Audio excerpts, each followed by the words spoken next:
Notre invité aujourd'hui, vous le connaissez bien, il est déjà venu plusieurs fois sur notre antenne, présenter ses livres, ses travaux, ses recherches.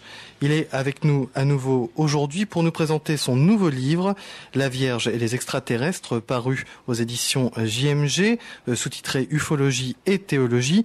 C'est Christelle Seval. Christelle, pour tous ceux qui n'auraient jamais encore entendu parler de toi, avec ce titre-là et les précédents livres aussi, on travaille dans quoi? On est ufologue Ufologue, j'aime pas trop le terme parce qu'il n'y a aucune école d'ufologie et c'est pas une science, c'est une discipline, c'est plutôt un intérêt et autour de cette discipline se regroupent des scientifiques, mais aussi des gens qui ne sont pas scientifiques et qui ont simplement envie de connaître ce qui se cache derrière le mystère des ovnis.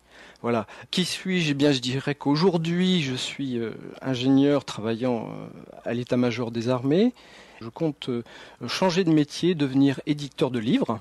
Je suis donc en recherche d'écrivains et d'auteurs. Sur le thème des ovnis? Non, pas forcément. Sur tous les thèmes, que ça soit des enquêtes, des analyses, que ça soit aussi des romans de science-fiction, que ça soit des livres de montagne, des romans de montagne, que ça soit des livres sur la physique. Alors oui, l'éventail est assez large.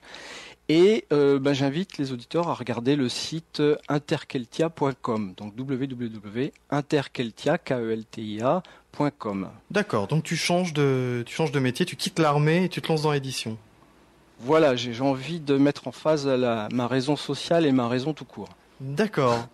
Tu nous dis quelques mots des précédents livres que tu as écrits? Il y en a eu donc plusieurs édités par JMG. Tout d'abord un livre sur Humo, Un Dieu venu d'ailleurs. Ensuite, il y a eu Le plan pour sauver la Terre. Ensuite, il y a eu Contact et Impact.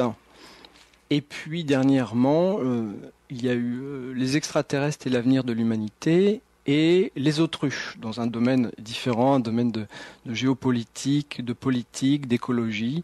Donc le dernier, La Vierge et l'extraterrestre, qui est un titre qui a été choisi par mon éditeur. D'accord. Quand j'ai reçu ce livre, ça m'a fait penser immédiatement au contre-amiral Gilles Pinon, que nous avions reçu sur cette antenne, pour nous parler de son livre justement, Fatima, un ovni pas comme les autres. Tu t'es inspiré de ces recherches. Est-ce que ça a été le point de départ justement pour l'écriture de ce livre? Et est-ce qu'on le retrouve à l'intérieur? Oui, bien sûr, parce que j'ai rencontré l'amiral Gilles Pinon. J'ai lu son livre avec une passion vraiment dévorante, parce que Gilles Pinon écrit vraiment très bien et il a fait un livre prodigieux. Et je pense que s'il n'avait pas écrit ce livre sur Fatima, peut-être l'aurais-je fait, mais pas aussi bien. Donc je suis content qu'il l'ait fait. Mais ça laissait la porte ouverte. Alors, pour répondre à la question pourquoi j'ai écrit ce livre, je dirais que d'une part, ça résonne avec mon histoire personnelle, parce que mon père est très pratiquant, catholique, et dans mon enfance, il m'a emmené sur plusieurs sites d'apparition, Lourdes, je suis passé à Fatima. Et il a toujours été question, dans les lectures de mon père, des apparitions de la Vierge, que ce soit en France ou à l'étranger, La Salette, Lourdes, Pontmain, l'île Bouchard, etc., etc. Et donc, j'ai été un peu plongé là-dedans, dans mon enfance. Et puis, comme je me suis intéressé aux ovnis, eh bien, quand on s'intéresse à ça, il est courant d'entendre dire que Fatima, donc cette grande apparition de la Vierge au Portugal en 1917, avec le fameux soleil dansant, on a coutume d'entendre dire que Fatima est un ovni. Pas comme les autres, certes, mais un ovni, et je souscris tout à fait à cette assertion, parce que je me suis penché de près sur l'affaire Fatima. Mais quid des autres apparitions, parce que des apparitions de la Vierge, elles sont très très nombreuses à travers le monde. Rien qu'en 1986, les experts de la 42e semaine mariale à Saragosse dénombraient, donc l'Église, dénombrait 21 000 apparitions depuis l'an 1000. Alors, pas des apparitions reconnues, au sens où on reconnaît une apparition dans l'Église, mais ils avaient dénombré donc un certain nombre d'apparitions. Et ce chiffre, à mon avis, bon, il est totalement faux. Il s'agit de bien plus que cela. Enfin, on va y revenir justement, parce que c'est un problème, ça, le dénombrement des apparitions. D'abord, qu'est-ce qu'on entend par apparition, etc., etc. Et donc, je voulais absolument répondre à cette question, quoi, qui me taraudait. C'est, bon, d'accord, Fatima, on a travaillé dessus, on a déclaré que c'est un ovni. C'est vrai, moi aussi, je suis d'accord avec cela, c'est-à-dire qu'on retrouve dans les signes de Fatima, on retrouve des signes qui appartiennent à l'ufologie, donc la même sémiologie. Mais qu'est-ce qu'on fait des milliers d'autres apparitions? Alors, vous voyez bien que la conclusion, quand même, est intéressante, là. C'est-à-dire que si on dit que toutes les apparitions de la Vierge sont un phénomène ovni, bon, bah, ça a un certain impact. Si on dit, par contre, que, bah non, non, ça, c'est autre chose, eh bien, voilà, il fallait faire ce travail, à mon avis, en ufologie, de distinction, de classification, et se pencher un peu plus donc sur le phénomène apparitionnaire, parce que il tient, à mon avis, une grande place, au même titre que d'autres choses, aujourd'hui dans le phénomène ovni. Tu renoues un peu, en quelque sorte, avec ce livre sur la métaphysique, Humeau? Ah, bien sûr, tout le temps. Oui, ça ne me quitte pas, dans le sens où... alors, je ne sais pas si les auditeurs connaissent l'affaire Humeau. Je pense que bon nombre d'entre eux, oui, mais pour ceux qui ne le connaissent pas, Humeau sont des auteurs de lettres qui ont diffusé des lettres d'abord en espagnol et puis ensuite en français, en anglais, etc., à travers le monde depuis les années 60, en se disant, dans ces lettres, qu'ils étaient donc des extraterrestres provenant de la planète Humeau. Aujourd'hui, on a 1300 pages de lettres, et c'est un contenu très très très intéressant, très scientifique, très philosophique. Et bon, aujourd'hui, il y a des détracteurs et des partisans. Bon, bien sûr, comme sur tout dossier, moi je fais partie des partisans. Et donc, c'est sûr que les lettres ou mythes m'ont donné le coup de fouet, je dirais, pour écrire des livres et pour m'intéresser de plus près au phénomène ovni. Et puis à la théologie, dans ce livre sur le phénomène humide, il y a une étude des dieux, de la relation avec une représentation. Oui, il y a une partie très forte qui est une partie métaphysique. Qu'est-ce que Dieu? Qu'est-ce que l'esprit? Que devient l'esprit après la mort? Qu'est-ce que l'amour? Qu'est-ce qui gouverne l'univers? Et c'est pour ça d'ailleurs j'ai écrit ce livre sur Humeau, parce qu'il parlait de cet aspect-là qui n'avait pas été jusqu'ici développé par les auteurs, qui avaient écrit des tas d'autres livres sur l'affaire Humeau. On trouve certainement des signes d'ovni dans la littérature religieuse, dans toutes les littératures religieuses d'ailleurs, qu'elles soient occidentales ou orientales, et dans la Bible et dans le Nouveau Testament comme dans l'Ancien, surtout dans l'Ancien. J'avoue que dans ce livre, je n'ai pas du tout abordé cette question qui mériterait donc un autre livre à part entière. Là, je me suis concentré uniquement sur les apparitions de la Vierge, qu'on appelle aussi Mariophanie. Alors, les apparitions de la Vierge, on en entend parler en Occident, ça commence un tout petit peu au 5e siècle, avec l'apparition du puits qui est connu en France, le puits en Velay. Mais dans les premiers 1000 ans de l'époque chrétienne, il y a vraiment peu de choses. Ça commence un peu plus à l'an 1000. Alors, au départ, ce sont vraiment des apparitions qui ont une dimension provinciale, très, très locale. C'est-à-dire une dame apparaît, qu'on identifie comme la Vierge. Souvent, c'est à une personne ou deux personnes. Bon. Et qu'est-ce qu'elle fait? Elle leur propose une aide magique. Elle guérit, elle aide à retrouver des objets perdus, elle aide les gens à se procurer de la nourriture. Enfin, on est vraiment dans une petite dimension là. On ne parle pas encore de l'avenir du monde.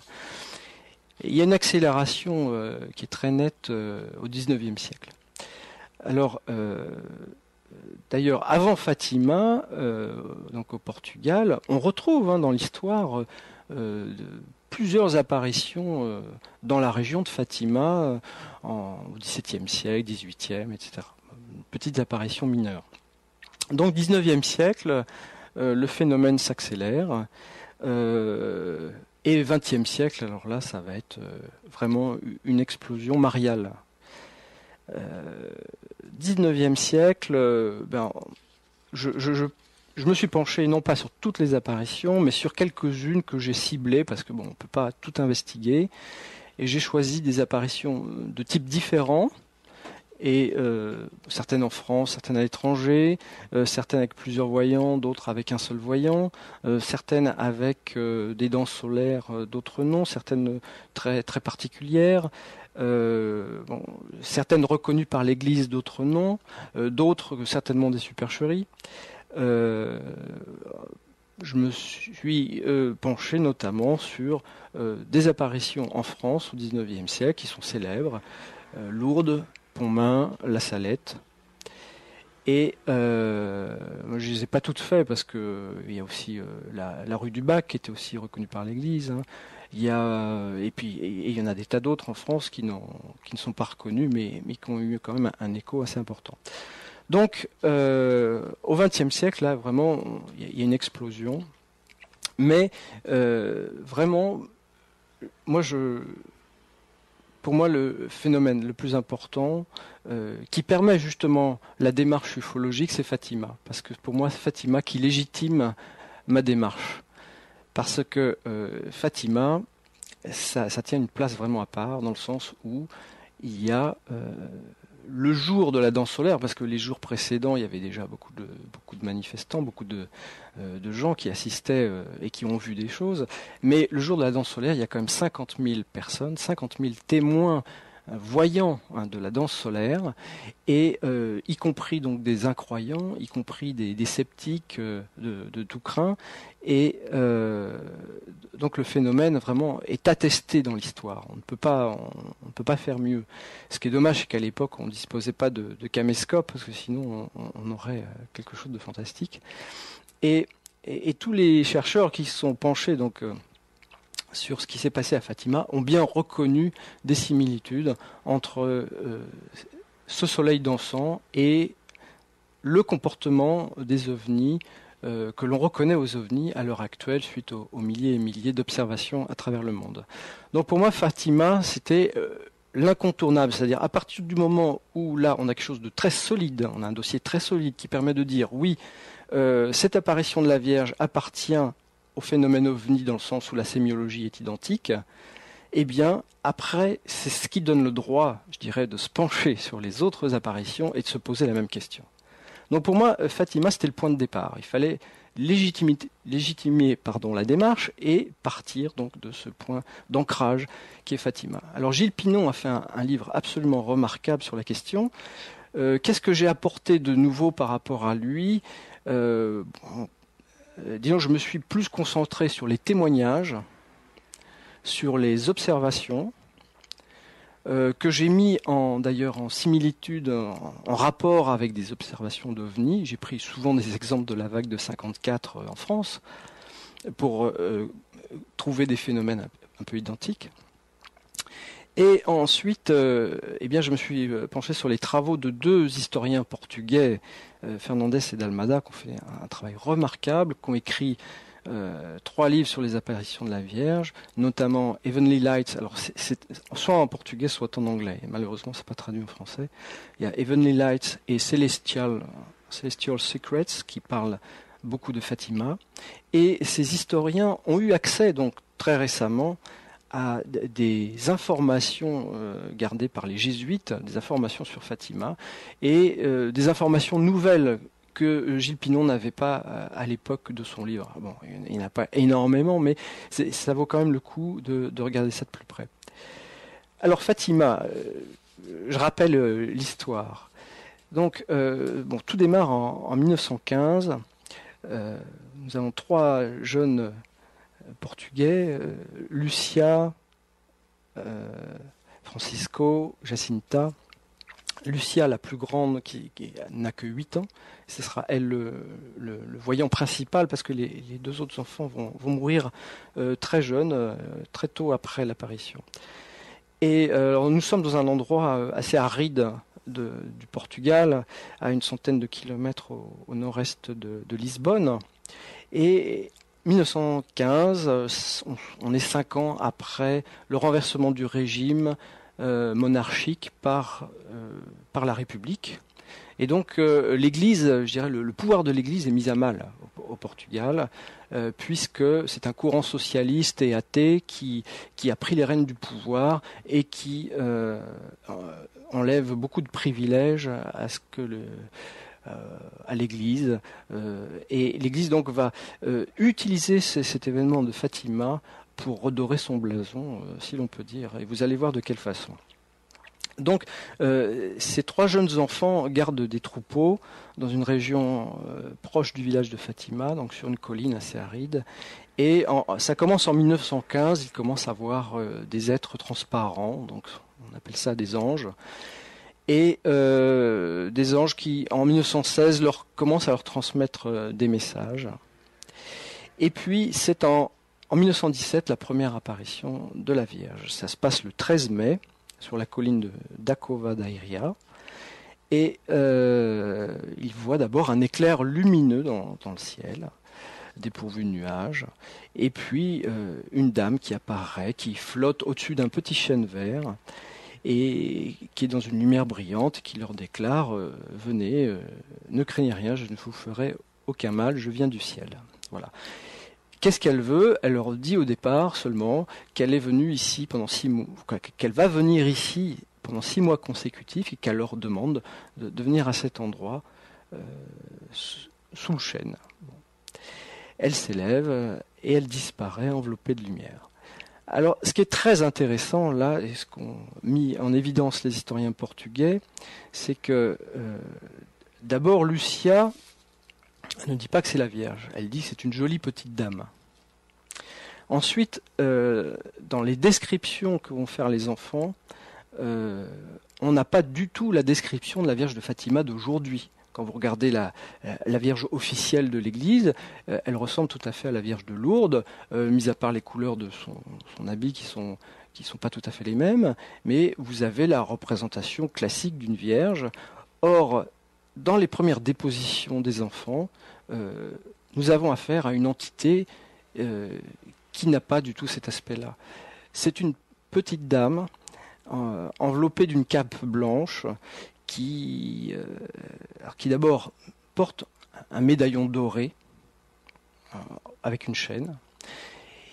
Et plus tard, l'Église va transformer ça en cœur, et puis en cœur immaculé de Marie. Bon, voilà, comme un médaillon rond, doré, se transforme quelques années plus tard dans la littérature de l'Église, donc en cœur immaculé de Marie. Son vêtement aussi est remarquable parce que, il faudrait que je retrouve dans mes papiers, voilà, le vêtement aussi est remarquable parce que dans les premières dépositions, les enfants affirment que sa robe, lui tombe seulement aux genoux. Alors je sais pas, avez-vous déjà vu la Vierge Marie avec une robe arrivant aux genoux? Moi je n'en ai jamais vu et ça a posé un sérieux problème à l'Église. Alors je vous lis un extrait donc du principal journaliste entre guillemets de l'Église, qui était le chanoine Formigao, qui a écrit aussi sous un autre nom de plume, qui était le vicomte de Montello, qui a beaucoup écrit sur Fatima, qui a beaucoup interrogé les enfants. Et donc dans ses notes, on trouve cette phrase magnifique. Jacinta affirme que la robe de Notre-Dame lui tombe seulement aux genoux. Sérieusement, Notre-Dame ne peut être apparue autrement que vêtue dignement. La robe devait lui tomber jusqu'aux pieds. Le contraire constitue un sérieux problème et s'oppose à la validité de l'apparition, pouvant faire craindre de lever le doute dans les esprits que cette affaire entière soit une mystification manigancée par le prince des ténèbres. Mais comment expliquer la foi vivante et la piété ardente de tant de milliers de personnes, etc. Donc pour le chanoine, c'est la piété dont fait preuve la foule des pèlerins, en fait, qui constitue la raison de l'authenticité des apparitions, et non le témoignage des contactés. Et on va plus loin, c'est que le curé de Fatima, qui était donc le premier ecclésiastique quand même à prendre la déposition des enfants et à se demander ce qui se passait, le curé de Fatima n'a jamais cru qu'il s'agissait de Notre-Dame, à tel point qu'il a démissionné et il est parti. Donc il n'était pas d'accord avec ceux du courant jésuite qui se sont emparés de l'affaire et l'ont transformé rapidement en quelque chose que l'on connaît aujourd'hui. Donc là, c'est vraiment un point très important. C'est quelles sont les premières dépositions, quelles sont les véritables informations sur Fatima. Et c'est là qu'on s'aperçoit qu'on est confronté à une censure. Parce que aujourd'hui, ce sont les jésuites qui détiennent absolument tous les documents authentiques sur Fatima. Il y en a beaucoup. Lucia, par exemple, a écrit des milliers de lettres dans sa vie. On ne les connaît pas. Et donc, ces deux historiens portugais ont dû se recommander d'une institution scientifique vraiment de haut niveau pour avoir accès à quelques documents. Et c'est bien dommage parce que on aimerait avoir accès à tous les documents en leur possession pour se faire une véritable idée de ce qui s'est passé pendant les 6 apparitions de Fatima. Alors, donc le 13 mai, c'est la première apparition de la dame. Le 13 juin, elle réapparaît.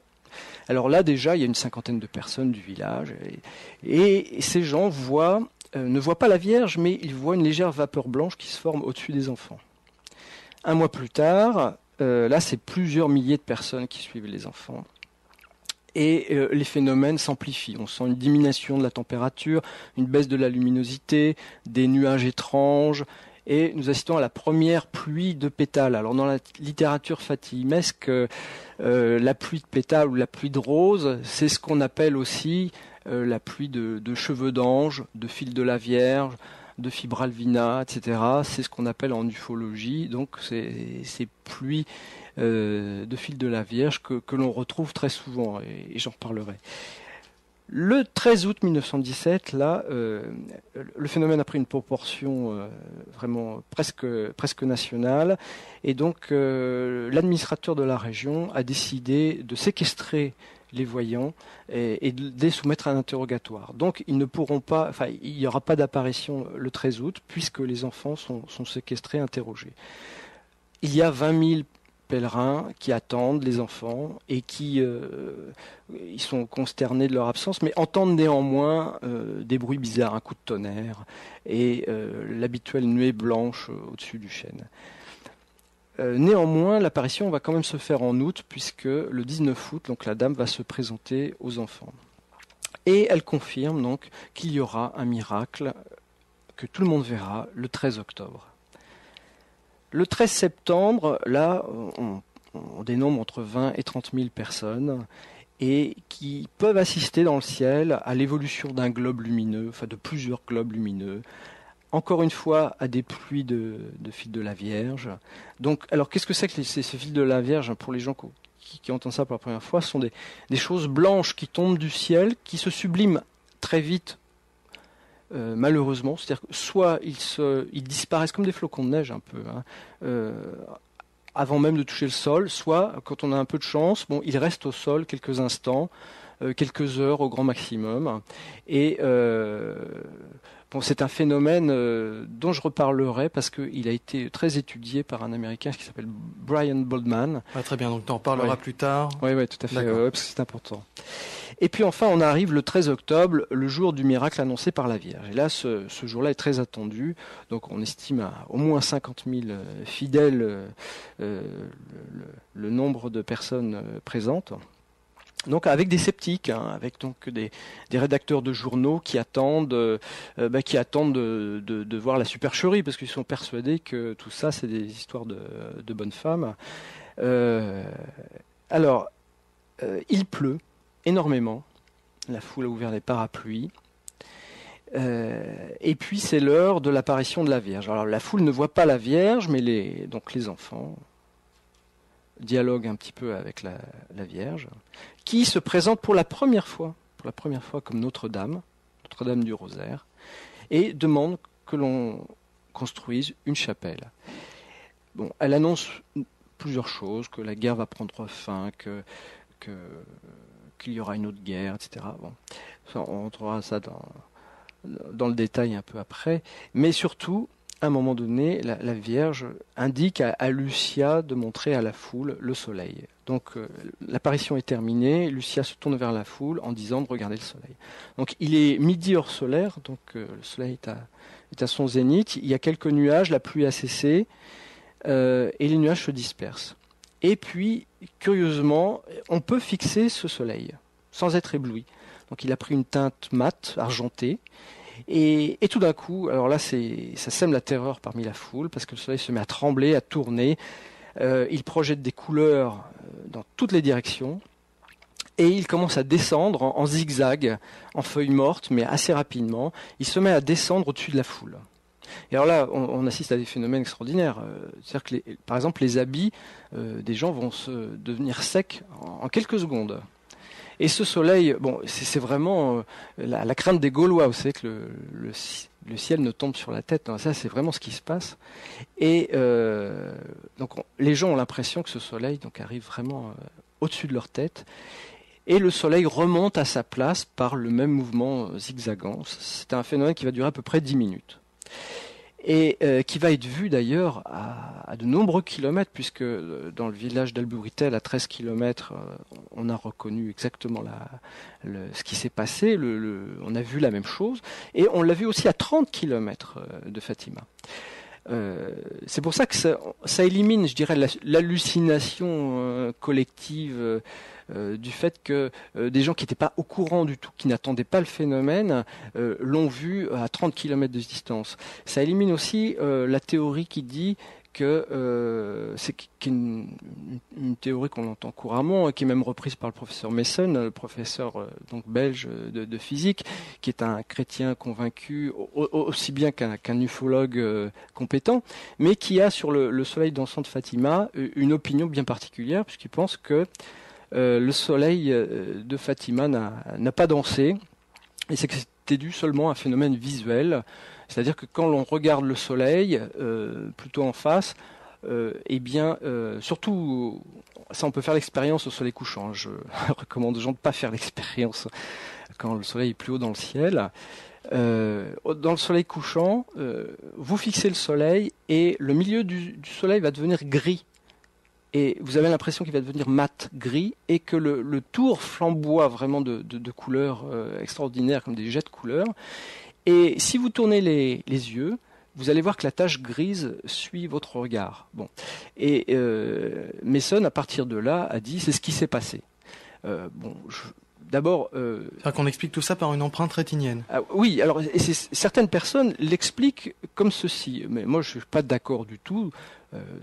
Premièrement, parce que des gens qui n'étaient pas au courant de ce qui allait se passer à midi l'ont observé à 15 à 30 km de là, que d'autre part, il aurait fallu que les 50 000 personnes regardent fixement le soleil. Or, je veux dire, au Portugal, chacun sait, même à cette époque reculée, que de fixer le soleil lorsqu'il est à son zénith peut ruiner la vue. Donc il fallait vraiment être fou pour commencer à regarder le soleil de près. Pour bien poser ton travail, hein, Christelle, en parlant de personnes l'ayant vu à 15-30 km sans être au courant de ce qui se passait, tu éloignes, tu balais l'hypnose collective et toutes sortes de manipulations. Tu parles d'objets physiques. Parce qu'une hypnose collective qui serait vue à 15-30 km par une personne qui ne serait pas au courant qu'il y a une hypnose en cours, là on est dans le physique. Oui, ça ressemble à un indice physique. Voilà, on peut pas en apporter la preuve, mais voilà, la tendance. Il faut bien qu'on comprenne là où tu vas. La tendance est effectivement avoir une lecture d'un phénomène physique qui s'est réellement passé. Bon, ceci dit, ça écarte pas, je dirais, un phénomène d'hypnose à dimension énorme qui s'étalerait sur 60 km de diamètre et qui serait très particulier et qui serait dont l'origine serait totalement inconnue. Mais ceci dit, restons simples et admettons que le soleil de Fatima a toutes les caractéristiques d'un ovni. Alors pourquoi Pourquoi toutes les caractéristiques ? Eh bien parce que d'abord c'est une boule qui se met d'abord à jeter des jets de couleurs. Ça, on a souvent vu cette chose-là dans le ciel. D'autre part, cette boule est silencieuse. C'est aussi une caractéristique OVNI. Cette boule descend avec une trajectoire très particulière, je dirais, en feuilles mortes. Ça, c'est aussi une particularité que l'on retrouve chez les ovnis. Elle sèche la foule lorsqu'elle passe non loin, enfin au plus bas de son parcours. C'est déjà arrivé avec les ovnis. Et puis, il y a des tas d'indices secondaires. Il y a les bruits bizarres, c'est le tonnerre, le bruit de bourdonnement, parce que la foule ne voit pas la Vierge, mais lorsque la Vierge communique avec les enfants, la foule entend un bourdonnement d'insectes. Ça, c'est une caractéristique aussi qu'on retrouve assez souvent dans les témoignages de rencontres rapprochées. Il y a les bruits, il y a les nuages bizarres, vous savez, les nuages colorés, qui ont certains comportements contre le vent qui ne sont pas du tout naturels.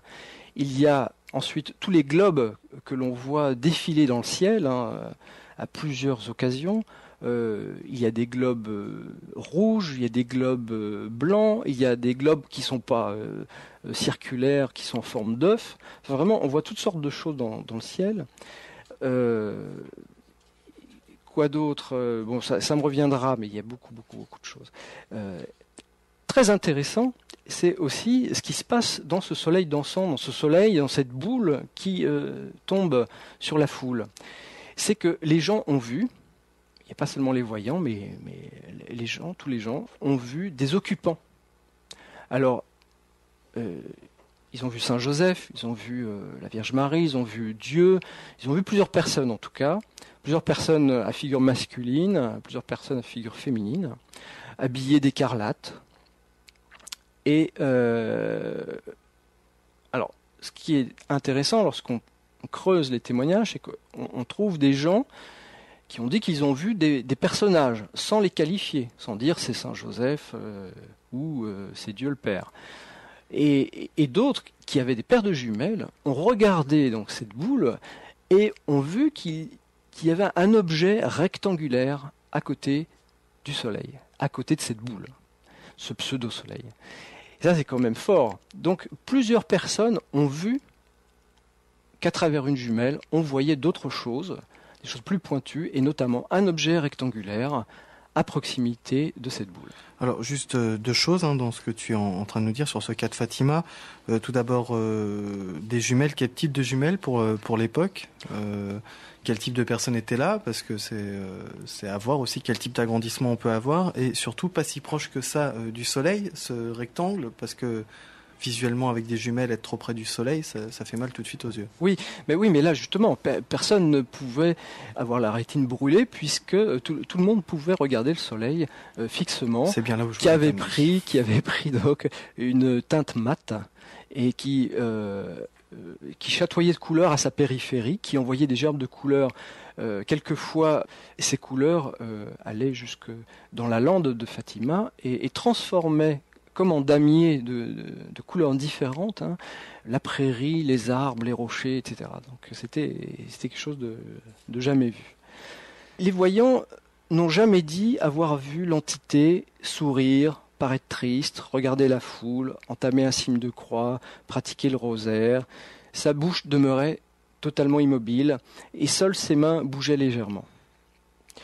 Ça aussi, dans les rencontres rapprochées, c'est une description d'entité dont on retrouve des similitudes très souvent. L'apparition d'êtres flottants, comme ça, donnant des ordres télépathiques, provoquant aussi une grande fatigue, est quelque chose de très courant. Et là, je fais référence donc aux anges qui ont été vus en 1915 et 1916, qui étaient justement ces êtres transparents, flottants, qui ont donné des ordres télépathiques aux enfants, en provoquant chez eux une grande fatigue. Les témoins ont vu un effet de traction sur les branches du chêne vert au-dessus duquel la Vierge apparaissait. C'est-à-dire que quand elle partait, les branches se courbaient vers elle, comme s'il y avait une espèce de rayon tracteur. Quant au fil de la Vierge, alors là c'est exceptionnel parce que En 1917, on ne savait pas ce que c'était que les ovnis, on n'avait pas recensé quelles étaient les caractéristiques d'une observation d'ovnis, et on ne savait pas du tout non plus ce que c'était qu'une pluie de fil de la Vierge. Alors aujourd'hui, je vous parlais de Brian Boldman, il travaille uniquement là-dessus, et il a collationné 250 cas d'études dans une base de données, et il a réussi avec des appareils scientifiques très très pointus, donc à obtenir la composition de ces matériaux. Mais avant ça, il s'est rendu compte déjà que sur 250 cas de fil de la Vierge dans le monde, 57% des cas font apparaître des ovnis en même temps, simultanément, dans le ciel. Et le reste des cas sans ovnis ne veut pas dire qu'il n'y a pas eu d'ovnis, il veut dire que les ovnis n'ont pas été vus ou cherchés par les témoins. Donc c'est pour ça qu'on fait un lien très fort entre les fils de la Vierge et les ovnis. C'est parce que dans la majorité des cas, il y a un ovni à proximité. Alors, ils surviennent en général de jour, par temps clair et sec, aux alentours de midi, rarement en été. Alors, je veux bien vous donner la composition de ce qui a été trouvé, mais c'est proprement incompréhensible pour un non-initié. Voilà, l'analyse du spectre indique qu'on trouve du 2-méthylpropane, du 2-méthyl-1-propène, du 2-méthyl-1-butène. Voilà, et la liste comme ça continue très longtemps. Donc, en tout cas, cette étude met hors de cause les toiles d'araignée, les fameuses toiles d'araignée, parce que très souvent, les détracteurs ont dit les fils de la Vierge, ce sont des toiles d'araignée qui sont emportées par les vents, par les courants ascendants. Donc là, on a bien mis en évidence qu'il ne s'agissait absolument pas de toiles d'araignée. Alors, ces pluies de fils de la Vierge se sont reproduits sur le lieu de Fatima des années plus tard. Elles se sont reproduites à de nombreuses reprises. Mais comme ils se sont reproduits aussi partout dans le monde. Voilà. Ceci étant, on a une caractéristique, là encore, dans l'apparition de Fatima, qui est purement ovni. Moi, j'ai comptabilisé 16 similitudes, 16 signes.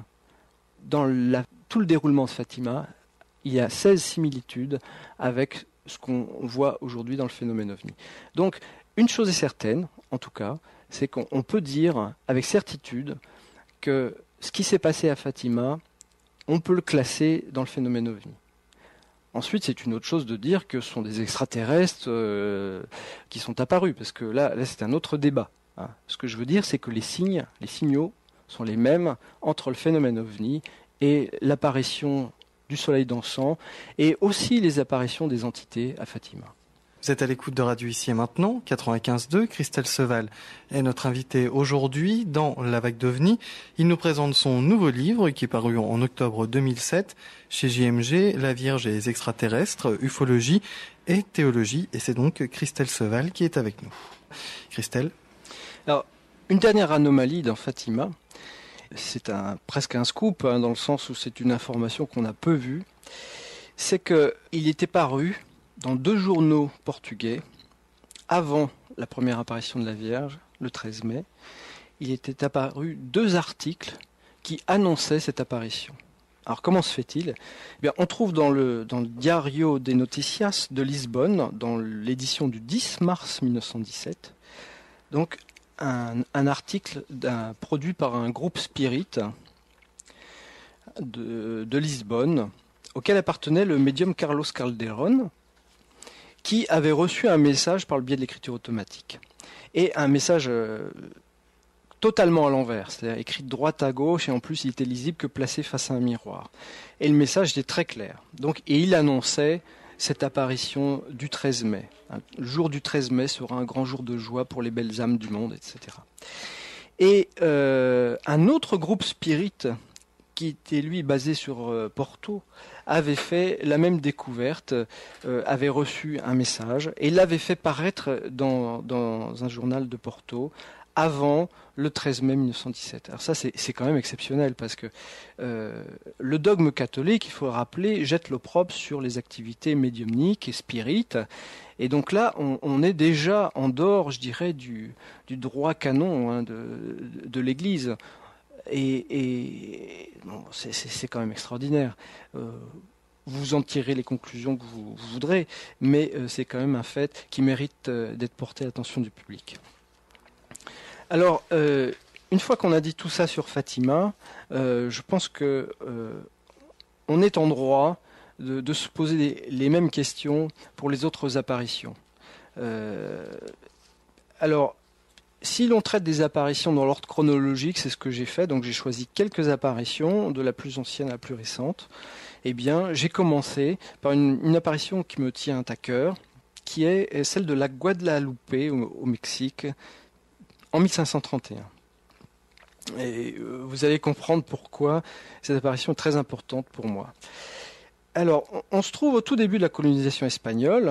1492, c'est Christophe Colomb. 1519, c'est Cortés qui s'empare de la civilisation aztèque, maya, etc. Donc, il s'empare en fait du Mexique et de la capitale, Tenochtitlan, qui va s'appeler très vite donc Mexico. Tenochtitlan, à l'époque, c'est quand même une ville de 500 000 habitants, donc c'est véritablement une capitale. Donc 11 ans après donc l'installation des conquistadors à Mexico, la christianisation des Indiens est fortement entamée. Donc les prêtres n'y vont pas de main morte, ils ont brûlé, ils ont fait des autodafés de toute l'écriture et la littérature aztèque, et ils sont en train de christianiser tous les Indiens. Et là, notre héros, notre voyant, est un Indien qui a 57 ans. Alors là, pour une fois, là, on ne s'adresse plus à des enfants. Il s'appelle Juan Diego, donc il a un nom chrétien parce que, vous vous en doutez, tous les Indiens ont reçu un nom de baptême. Et Juan Diego ne sait même pas parler l'espagnol, bien qu'il il est en train d'apprendre la religion, sa nouvelle religion. Il ne connaît pas l'espagnol. Et il se dirige, on peut supposer qu'il se rend à la capitale, en tout cas donc il passe par une colline aride, ça se passe en hiver, ça se passe en décembre 1531, et il est tout seul sur le chemin quand il aperçoit donc une dame qui l'interpelle d'une voix douce. Et ses vêtements rayonnent, et elle lui dit qu'il doit se rendre auprès de l'évêque du lieu afin que celui-ci fasse construire une chapelle. Alors Juan Diego est très impressionné par cette dame, et effectivement il demande audition auprès de l'évêque qui s'appelle Zumarraga, et Juan Diego lui fait comprendre, avec l'intermédiaire d'un traducteur, qu'il a vu une dame, c'est la Vierge, et que elle demande la construction d'une chapelle. Bon. En fait, Zumarraga ne l'écoute pas, parce que ça lui suffit pas ça comme demande pour prêter l'oreille plus que cela. Donc Diego repart, et un autre jour rencontre à nouveau cette dame qui lui dit écoute, tu n'as pas été assez convaincant, recommence, tu retournes voir l'évêque et tu lui redis ma demande. Et Diego est très embarrassé, il lui dit mais écoutez, c'est d'accord, mais c'est pas moi qui dois jouer l'intermédiaire. Moi, je suis qu'un pauvre Indien, je parle pas l'espagnol. Trouvez l'intermédiaire qui conviendra et l'évêque vous écoutera. Et la dame lui répond non, il est absolument nécessaire que ce soit toi, mon fils. Donc un Indien. Donc Juan Diego se remet en route vers l'évêché, et il fait le pied de grue et il réussit à voir Zumarraga, et il lui raconte à nouveau l'histoire. Alors ce coup-ci, Zumarraga quand même le scrute un peu plus sérieusement, et il lui dit d'accord, pourquoi pas, mais à ce moment-là que la dame donne un signe. Je demande un signe. Donc lors d'une troisième entrevue avec la dame, celle-ci a prévu le signe, et elle dit à Diego d'aller sur le sommet de la colline cueillir des fleurs. Alors on est en plein hiver. Alors on est quand même un jour très particulier, parce que ce 12 décembre, c'est le solstice d'hiver, et c'est aussi le jour où la comète de Halley passe au zénith. C'est-à-dire que quand on lève les yeux, tout en haut, il y a la comète de Halley qui brille. Je trouvais ça quand même assez joli. Et on est en plein hiver, il n'y a aucune raison qu'il y ait des fleurs. Et Diego, effectivement, qui s'attend à ne rien trouver, que des ronces, voit des fleurs de toutes les sortes, y compris des roses, et y compris des roses de Castille, les plus belles, celles que Zumárraga aime et qui cultivait lorsqu'il était dans son fief espagnol. Donc Diego ramasse tout un bouquet de fleurs odorantes, il les met dans sa cape et il va voir l'évêque et lui dit voilà, le signe sont les fleurs. Donc il déroule la cape, les fleurs tombent aux pieds de l'évêque et alors là, l'évêque se met à genoux, complètement ébahi, ainsi que certainement les gens qui assistent aussi à la scène, mais pas du tout à cause des fleurs, c'est à cause de ce qu'il y a sur la cape. Parce que Diego ne s'est même pas rendu compte que sa cape avait subi une transformation. Sa cape, qu'on appelle aussi la tilma, c'est le nom espagnol, qui provient peut-être d'un nom indien, ça je ne sais pas. Mais donc la tilma a subi une transformation. Sur la tilma se trouve l'image de la Vierge. Elle mesure 1,40 m de haut, ça a la forme d'une peinture, d'une très belle peinture de Vierge. Et c'est là que les choses commencent à devenir intéressantes. Parce que très rapidement, on va s'apercevoir quand même que cette peinture a des propriétés qui défient l'imagination. Dans le désordre, par exemple, lorsqu'on verse malencontreusement de l'acide nitrique, parce qu'il y avait des ouvriers qui étaient chargés de réparer, d'entretenir le cadre de présentation de la cape. Bon, ils avaient fait tomber de l'acide nitrique malencontreusement, ça aurait dû complètement désagréger les fibres végétales, la cellulose. Or, la tilma aujourd'hui n'a que quelques petites taches qui ont tendance à s'estomper.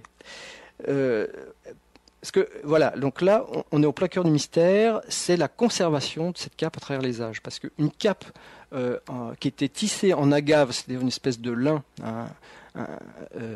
qui était un tissage grossier de lin, aurait dû, avec l'humidité, avec la lumière, avec la chaleur, avec les insectes, avec le temps, aurait dû se décomposer très très rapidement. D'ailleurs, l'Église à l'époque a fait reproduire dans les mêmes conditions donc des copies de cette cape, donc sur le même matériau de l'ayat, avec le même, enfin, pas dire le même genre de peinture parce que justement on verra que la peinture est très particulière, mais ils ont fait peindre donc par des artistes l'image de la Vierge. Ces copies n'ont tenu que 7 ans. Au bout de 7 ans, elles étaient complètement décomposées.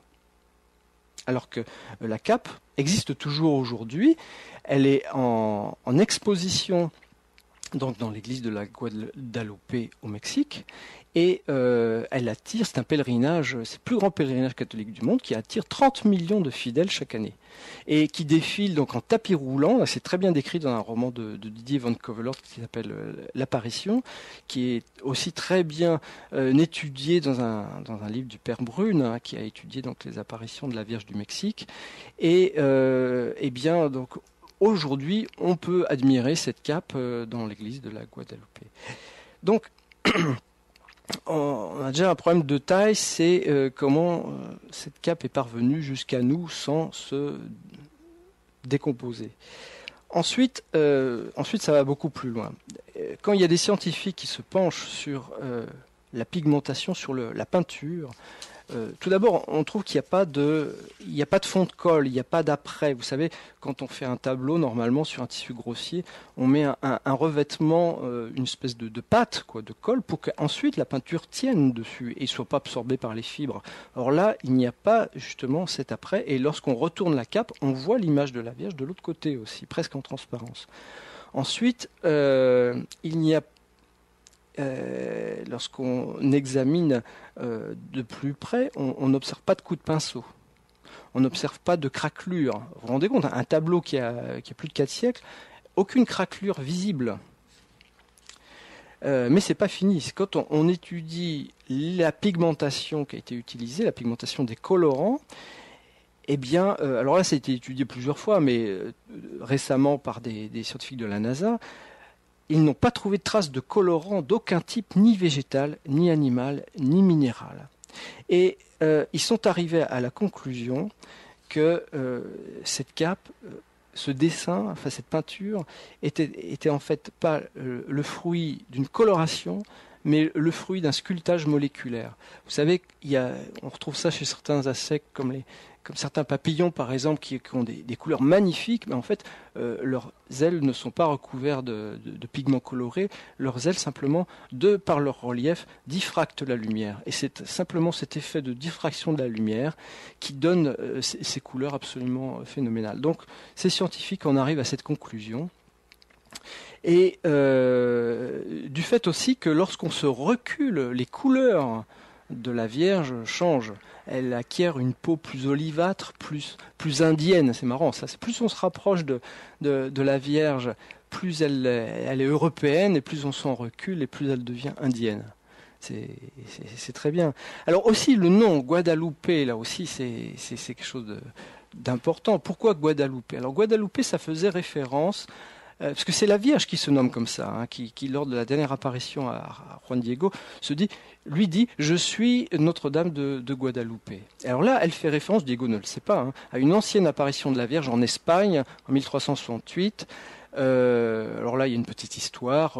Ça se passe au début, lors de l'invasion des morts, à Séville. Il y a des prêtres qui s'enfuient avec... notamment des richesses et notamment une statue de la Vierge, et ils se réfugient dans les montagnes et ils enterrent cette statue. Puis donc quelque temps après, un berger voit apparaître une dame qui lui dit de creuser à cet endroit-là et qu'il retrouvera la statue de la Vierge. Et effectivement, il creuse, il trouve la statue, et donc c'est l'apparition de Notre-Dame de Guadalupe en Espagne. Guadalupe qui donna aussi le nom de notre île achetée par Louis XIV. Et donc Diego connaissait absolument pas tout ça, mais Zumárraga, lui, qui avait une culture importante, savait ce que ça voulait dire Guadalupe. Il savait que c'était déjà une apparition de la Vierge antérieure. Mais là où c'est très beau, c'est que Guadalupe aussi en nahuatl, c'est-à-dire dans la langue aztèque de Juan Diego, ça veut dire quelque chose, phonétiquement Guadalupe, ça veut dire en nahuatl, celle qui vient en volant de la région de la lumière. Voilà, je trouve ça très beau. Alors, ça ne s'arrête pas là, les mystères. Là, on va entrer dans le mystère le plus phénoménal, qui est ce qui se passe dans les yeux de cette Vierge peinte sur une toile d'Ayate qui aurait dû se décomposer depuis 4 siècles. Eh bien, les yeux ont été étudiés par des ophtalmologues avec des ophtalmoscopes, donc une petite torche là qu'on dirige vers les yeux. Ils se sont rendus compte que les yeux avaient le comportement d'œil vivant, non pas Dieu peint sur une surface à 2 dimensions, mais Dieu vivant. C'est-à-dire qu'ils reflètent la lumière de l'ophtalmoscope comme des yeux en 3 dimensions, des vrais yeux. On observe un réseau veineux minuscule et des gens depuis le début du XXe siècle avaient déjà observé des reflets bizarres dans les yeux. Alors il faut dire que les yeux de la Vierge, hein, c'est pas grand-chose sur cette toile qui fait 1,40 m de haut. Les yeux, ça représente des petits cercles de 8 mm de diamètre. Donc autant dire que ces 2 cercles minuscules, eh bien des gens avaient quand même eu l'impression de voir des personnages dans ces yeux. Et c'est là où ça devient magnifique, c'est que plus on a observé finalement, avec des photos de plus en plus précises, donc ces yeux, et plus on a découvert effectivement qu'il y avait des personnages dans ces yeux. Alors, ces personnages ont la particularité de se présenter, de se présenter une fois la tête en haut, les pieds en bas, mais aussi de se présenter à l'envers, et puis de se représenter encore à l'endroit, mais dans une autre partie des yeux. Et là, c'est là qu'on tombe sur un phénomène optique que l'on a découvert au XIXe siècle, hein, qui s'appelle le phénomène de Purkinje-Sanson. Il a été mis en évidence en 1832 donc, par le docteur Purkinje, et il a été confirmé à Paris par le docteur Sanson, donc quelques années après. Et selon cette loi d'optique, eh bien, on s'est rendu compte qu'un objet qui se trouve à 40 cm de l'œil, en fait, s'y reflète 3 fois. Une fois dans le sens normal, la tête en haut, sur la surface de la cornée. Une deuxième fois inversée, la tête en bas, sur la surface antérieure du cristallin. Et une troisième fois, à nouveau, en sens normal, sur la surface postérieure du cristallin.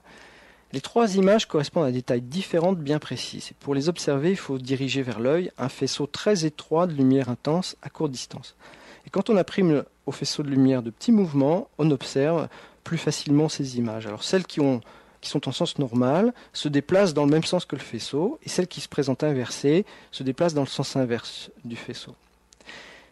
Alors comment imaginer que le peintre, en 1531, avait pu peindre d'abord des scènes aussi minuscules, dans des surfaces aussi minuscules que sont les 2 yeux de la Vierge, et tout en connaissant les lois de l'optique que l'on allait découvrir 3 siècles plus tard.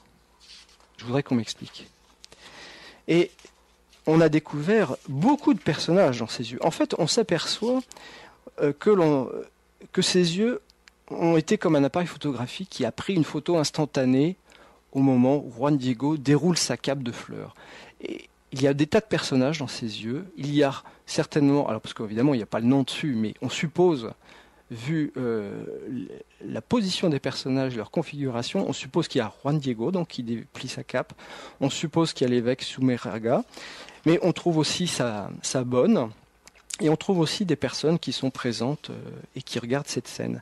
Alors, je ne sais pas si ça vaut le coup de parler de toutes les personnages qui sont trouvés, mais toutes les particularités effectivement qu'on peut trouver dans ses yeux. Et très rapidement, par exemple, on découvre un homme barbu dans l'œil droit qui se tient la barbe, c'est sa première découverte. Ensuite, on repère un personnage âgé et un jeune homme dans l'œil gauche. Ensuite, probablement Zumarraga. Ensuite, on découvre un Indien typé avec barbe et moustache qui porte une cape nouée au cou, donc on suppose que c'est Diego. Ensuite, on découvre une femme noire dans l'œil gauche, un homme barbu dans l'œil gauche. Dans l'œil droit, on découvre plusieurs personnages qui apparaissent aussi dans l'œil gauche. Ensuite, on retrouve un groupe familial qui est de plus petite dimension. Alors là, c'est vraiment microscopique. Et ça continue comme ça. On va retrouver une femme noire dans l'œil droit, une autre femme adulte située derrière le couple du groupe familial dans l'œil gauche, etc. etc. Là, on est au cœur du mystère. Franchement, ça me fait penser à Fatima, parce que Gilles Pinon avait dit Fatima, c'est une bombe à retardement, finalement. C'est un mécanisme à effet retard déposé dans le sein de l'Église. Et là aussi, on a un mécanisme à effet retard. Alors, le lien, là, justement, avec le phénomène OVNI. Alors, parce que là, si on s'arrête à ça, on peut parler, pour les croyants, d'un phénomène religieux. Oui, moi je n'établis jamais la preuve, enfin je ne dis jamais parce que je veux dire, dans Fatima, il y a quelque chose... Oui, il y a quelque chose qui ressemble à un ovni, un objet volant. Là, il n'y a pas d'objet volant. Ou du moins, il y en a peut-être eu un, mais il n'a pas été rapporté par les textes, il n'a pas été rapporté par le voyant.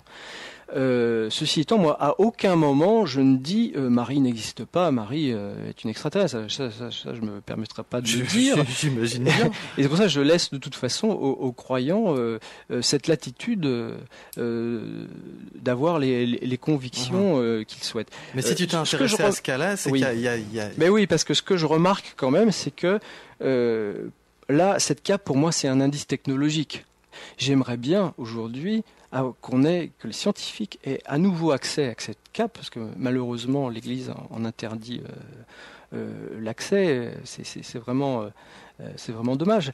Et j'aimerais qu'on se penche à nouveau avec les instruments de notre époque sur cette chose qui pour moi est peut-être un artefact extraterrestre. Alors Gilles Pinon avait trouvé aussi un indice, je dirais, stratégique pour Fatima, c'est-à-dire il avait dit ils n'interviennent pas pour rien en 1917. 1917, il y a on peut donner une explication, on peut donner une lecture intéressante, stratégique, en disant que 1917, on découvre la relativité générale, on découvre la mécanique quantique, et c'est aussi le communisme qui prend le pouvoir en Russie, donc une révolution philosophique, matérialiste, qui va changer, qui va bouleverser le monde.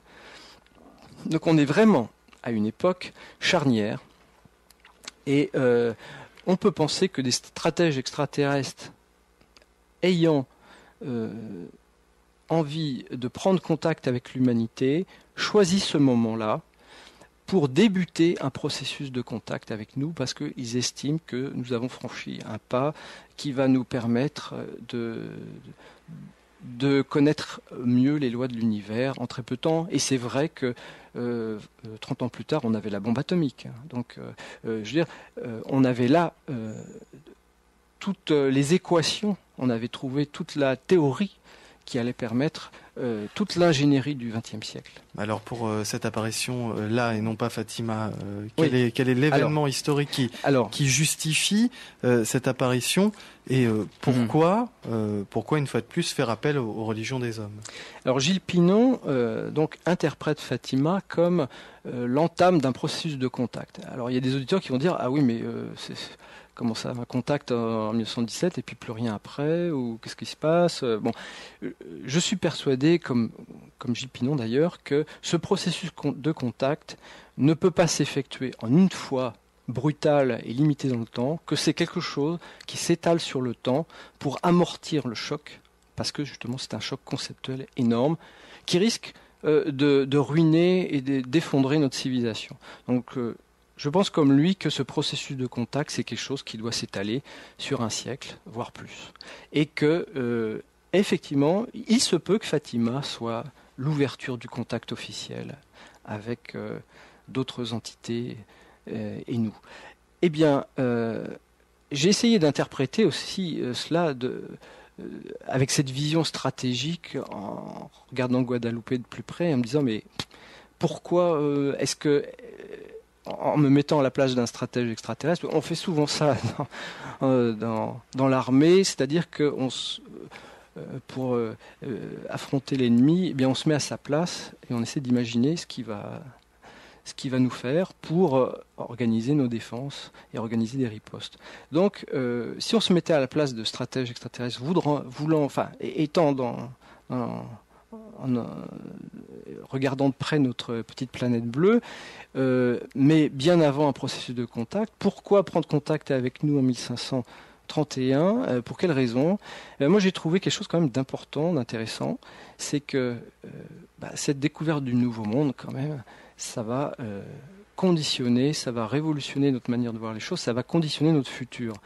C'est très important, parce qu'à l'époque, on peut dire que l'Église catholique mène le monde occidental par ses militaires, mais aussi surtout par son modèle mental du monde, et que ce modèle mental est très important. C'est ce qui donne l'empreinte, l'empreinte des civilisations qui sont déjà là et qui vont grandir et qui vont éclore, etc. Donc il y a un impact très lourd sur la destinée humaine, qui est de la responsabilité de l'Église à cette époque-là. Et là, l'Église affronte une crise majeure dans le sens où elle arrive dans ce nouveau monde et elle veut savoir comment traiter les Indiens. Les Indiens sont-ils des hommes ? Les Indiens ont-ils une âme ? Est-ce qu'il faut les traiter comme des animaux, ou comme des êtres humains, ou comme autre chose ? Bon, il va y avoir pour cela la controverse de Valladolid en 1550, donc 19 ans après l'apparition de la Vierge. Je pense que l'apparition de la Vierge est peut-être ce qui a permis à l'Église catholique de prendre la décision quand même très importante de dire que en fait les Indiens étaient des hommes et avaient une âme immortelle et devaient être donc considérés au même titre que les Occidentaux. Parce que imaginez ce qui se serait passé. On aurait pu apprécier que le message soit plus clair. Hein. Mais comment pouvait-il être plus clair ? Je veux dire... Alors il n'a pas été bien compris. Ah oui, ça c'est autre chose.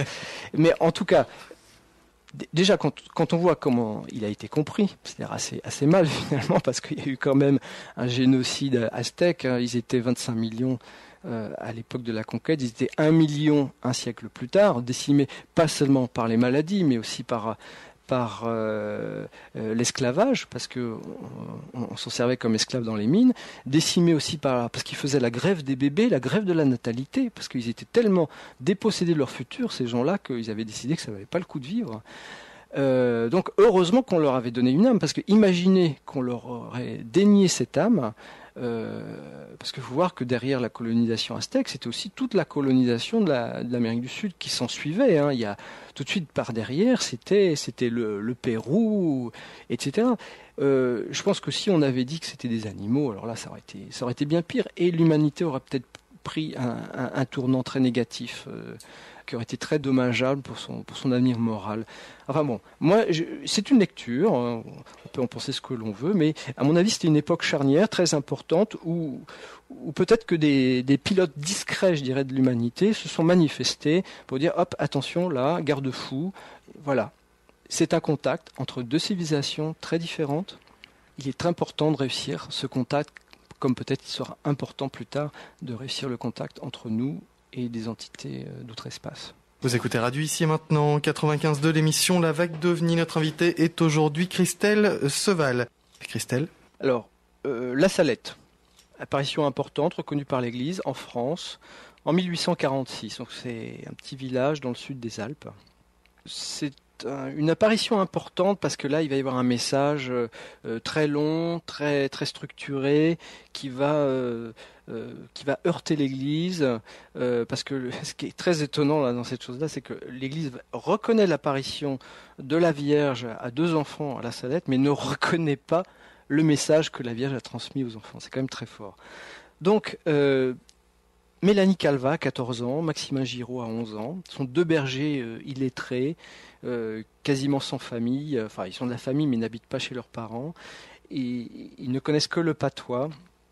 Et ils font paître leurs troupeaux dans la montagne. Ça se passe en septembre. Ils s'endorment, le troupeau disparaît. Lorsqu'ils se réveillent, ils vont à la recherche du troupeau. Et là, ils voient un éclair de lumière qui attire leur attention. Une dame est assise sur une roche plate. Elle est lumineuse. Et elle se dresse et vient vers eux en flottant à 10 cm du sol. Alors là, la réaction de Maximin est quand même extraordinaire. C'est que ce qui montre qu'il est pas du tout, c'est pas un petit religieux qui veut faire de sa vie une prêtrise. Hein. C'est un petit sauvage. Parce que Maximin, lorsqu'il voit ça, d'abord, il dit à Mélanie, attention, tu as ton bâton, prépare-toi à lui donner des coups de bâton. Et Maximin, en plus, prend des cailloux et jette des cailloux à la dame. Parce que bon, il n'a pas très confiance, quoi. Il ne sait pas trop qui elle est, alors il lui jette des cailloux. C'est quand même remarquable. Et donc cette dame leur dit, encore une fois, n'ayez crainte, approchez, etc. Bon, ils vont venir tout près d'elle et elle va leur donner un message en patois, un message public là, qu'ils pourront retransmettre au monde. Puis ensuite, elle va leur confier un secret chacun. Et quand elle dira le secret à Mélanie, Maximin ne l'entendra pas et inversement. Alors, lorsqu'un prêtre tout de suite après demande à Maximin, mais tu savais que c'était la Vierge ? Maximin dit, non, je pensais que c'était une dame que son fils avait battue parce qu'elle disait que la main de son fils était si lourde qu'elle ne pourrait plus la retenir. Alors, là, on est en plein message de la Salette. C'est des messages un message qui est très très violent, hein, qui dit que les prêtres et l'Église sont devenus impurs, que justement le Dieu va frapper, que le Christ retient la main du Père, enfin, ou retient sa main, mais que la coupe déborde et que des tas de fléaux vont s'abattre sur la terre, que Lucifer va être détaché des enfers, qu'il va y avoir une ère de ténèbres, de guerre civile, que Paris sera brûlé, que Marseille sera englouti. Et puis on a aussi des événements lointains. On est carrément là à la fin du message, on est dans l'Apocalypse, hein, c'est-à-dire on évoque l'Antéchrist, l'eau et le feu qui purifieront la terre, etc. Bon, il va sans dire que les secrets eurent une conséquence vraiment néfaste sur la vie des voyants, parce que l'Église n'a pas du tout apprécié que l'on dise que l'Église était devenue impure. Le message est gratiné aussi au passage des pouvoirs temporels, parce qu'elle égratignait Napoléon. Et donc la vie des deux voyants fut une vie que l'on n'envie pas. Hein, que Mélanie fut mise au couvent, traînée de couvent en couvent, hein, le plus loin possible. Elle a été en Angleterre, en Italie, elle a même été excommuniée une partie de sa vie. Et Maximin, on lui a refusé toutes les professions et il a assez mal terminé sa vie. Donc vraiment, ce message était très très lourd à porter pour des enfants. Et c'est pour ça d'ailleurs que La Salette a une force qui la hisse beaucoup, enfin, au-dessus d'autres apparitions. Parce que là, on n'a pas seulement une dame qui donne quelques messages à des voyants, des messages, par exemple, lourds, ou bien même Fatima. On a des messages quand même assez courts, des messages qui ne sont pas traumatisants. Là, La Salette, on a un message très important, enfin, au niveau quantité, hein. Et là, c'est important de se pencher sur la manière dont les enfants ont vécu ce message, parce que Mélanie décrit ça d'une manière très intéressante. Elle dit, on le voyait avec les yeux de l'âme, on ressentait, d'abord on était comme au cinéma, on voyait des images, et puis on ressentait les émotions des gens, des scènes, et puis on voyait... on avait l'impression d'être partout à la fois et de vivre tout intensément, de recevoir beaucoup d'informations. Alors, elle n'utilise pas ce mot beaucoup d'informations, mais elle dit que c'était une expérience totalement nouvelle, divine, et que d'ailleurs, comme elle a vu des choses qui se passaient dans le futur, en fait, mais qu'il n'y avait pas de date vraiment associée à ces événements. Elle a eu ensuite beaucoup de mal à retranscrire par écrit donc, les événements en leur associant des périodes temporelles. Et ça, bon, on peut la croire.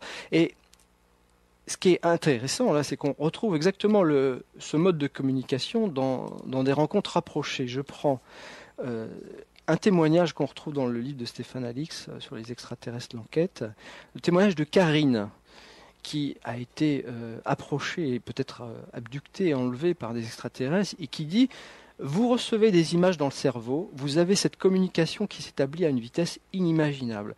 Le fait d'avoir des communications qui proviennent à une telle vitesse de ces êtres, c'est comme si vous aviez une connaissance instantanée, claire, dans votre tête, de choses qui vous dépassent, de quelque chose de beaucoup plus évolué. » Et c'est exactement ce que retranscrit Mélanie.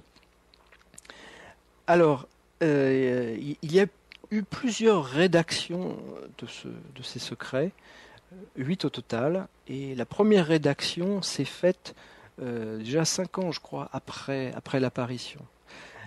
Alors, c'est là que le bas blesse et que les voyants ont subi beaucoup de critiques. C'est-à-dire que on a accusé Mélanie d'avoir un peu inventé le message. Or, pour plusieurs raisons, ça semble impossible. C'est que Maximin, de son côté, a écrit le même genre de message, même s'il était beaucoup plus frustre. Et puis, et puis, il n'y avait absolument aucune raison que ces enfants inventent quelque chose d'aussi traumatisant pour l'époque, hein. Et même encore maintenant, quand on lit le secret, c'est vraiment très très dur. Vous imaginez des illettrés qui n'avaient très peu de connaissances en religion inventer un message de cette profondeur, cette qualité. C'est très difficile à imaginer qu'il ne se soit passé qu'une affabulation, une supercherie à La Salette. Alors, Mélanie, quand même, avait une personnalité très particulière. Le tempérament de Mélanie, d'ailleurs, c'est une question qu'on se pose, c'est est-ce que c'est le tempérament de Mélanie qui a pu générer finalement ce message ? Ou est-ce qu'elle a reçu ce message parce qu'elle avait déjà ce tempérament? Alors de quel tempérament il s'agit? C'est que déjà toute petite, elle avait un compagnon de jeu qui s'appelait Jésus. Donc elle voyait un enfant à côté d'elle qu'elle appelait Jésus, mais que personne ne voyait. Donc c'était déjà une visionnaire très jeune. Ensuite, c'était une exaltée, hein, c'est-à-dire elle se laissait assoiffer, elle faisait des jeûnes, etc., pour revivre la passion du Christ. C'était une doloriste, elle se flagellait, elle s'est toujours flagellée, et lorsqu'elle est rentrée au couvent, elle a continué. Donc elle dormait sur une planche à clous, par exemple. Elle Elle a eu des stigmates. Alors, est-ce qu'elle se les faisait elle-même ou pas? Ça, on n'a jamais bien su, mais en tout cas, elle avait des stigmates qui saignaient. Elle s'est mortifiée toute sa vie. Elle mangeait peu, elle ne buvait rien, elle ne dormait pas. Donc, c'est une femme très intelligente et très doloriste qui avait donc, vous le voyez, un tempérament, qui avait ce tempérament déjà bien avant la vision. Puisque, par exemple, elle disait dès l'âge de 7 ans, elle cueillait des tiges de roses pour se passer les épines sur le corps et elle se faisait saigner. Donc, un psychiatre aujourd'hui dirait qu'elle avait une tendance masochiste qui pourrait peut-être s'expliquer par le manque d'amour, le manque d'affection, parce qu'effectivement, ses parents l'avaient un peu rejetée. La pauvre, elle vivait, elle était employée un peu comme esclave chez des patrons qui l'aimaient pas, et donc elle recherchait l'amour et elle avait trouvé l'amour dans la religion, l'amour du Christ. C'est sûr que c'est une personne hors du commun. Bon, maintenant, est-ce que cela peut expliquer la teneur du message qu'elle reçoit de la Vierge en 1846? J'ai beau retourner ça dans tous les sens, je ne vois pas comment cette gamine de 14 ans, même si elle a écrit le message aux alentours de 18 ou 19 ans, aurait pu accéder à tant de connaissances et écrire quelque chose d'aussi traumatisant. Voilà. Alors, ovni ou pas ovni, l'Église a reconnu l'apparition, pas les messages. Et puis, moi, je vois aucun signe ovni là-dedans, à part peut-être, c'est juste une hypothèse, une préparation de Fatima. C'est-à-dire qu'évidemment, on peut penser que si des stratèges ont organisé Fatima, eh bien, il fallait qu'ils organisent aussi une préparation du terrain en Europe du Sud et qu'ils plantent comme ça quelques apparitions bien senties pour que les choses, que la graine puisse prendre. Et effectivement, à Fatima, la mère de Lucia, la mère de la voyante principale, était une lectrice assidue de Secrets de la Salette. Alors, une autre apparition très très connue qui arrive 12 ans plus tard, c'est Lourdes, Bernadette Soubirous.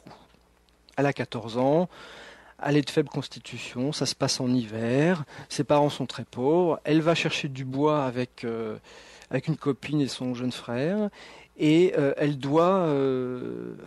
est au bord d'un affluent du Gave, l'eau très froide, et là, elle entend un bruit de vent particulier qui attire son attention, et elle voit dans un coin obscur d'une grotte qui s'appelle la grotte de Massabielle, qu'on appelait à l'époque la Tuto Cochon. Pourquoi? Parce que c'est un endroit absolument sale, obscur, où de temps en temps des cochons venaient se réfugier.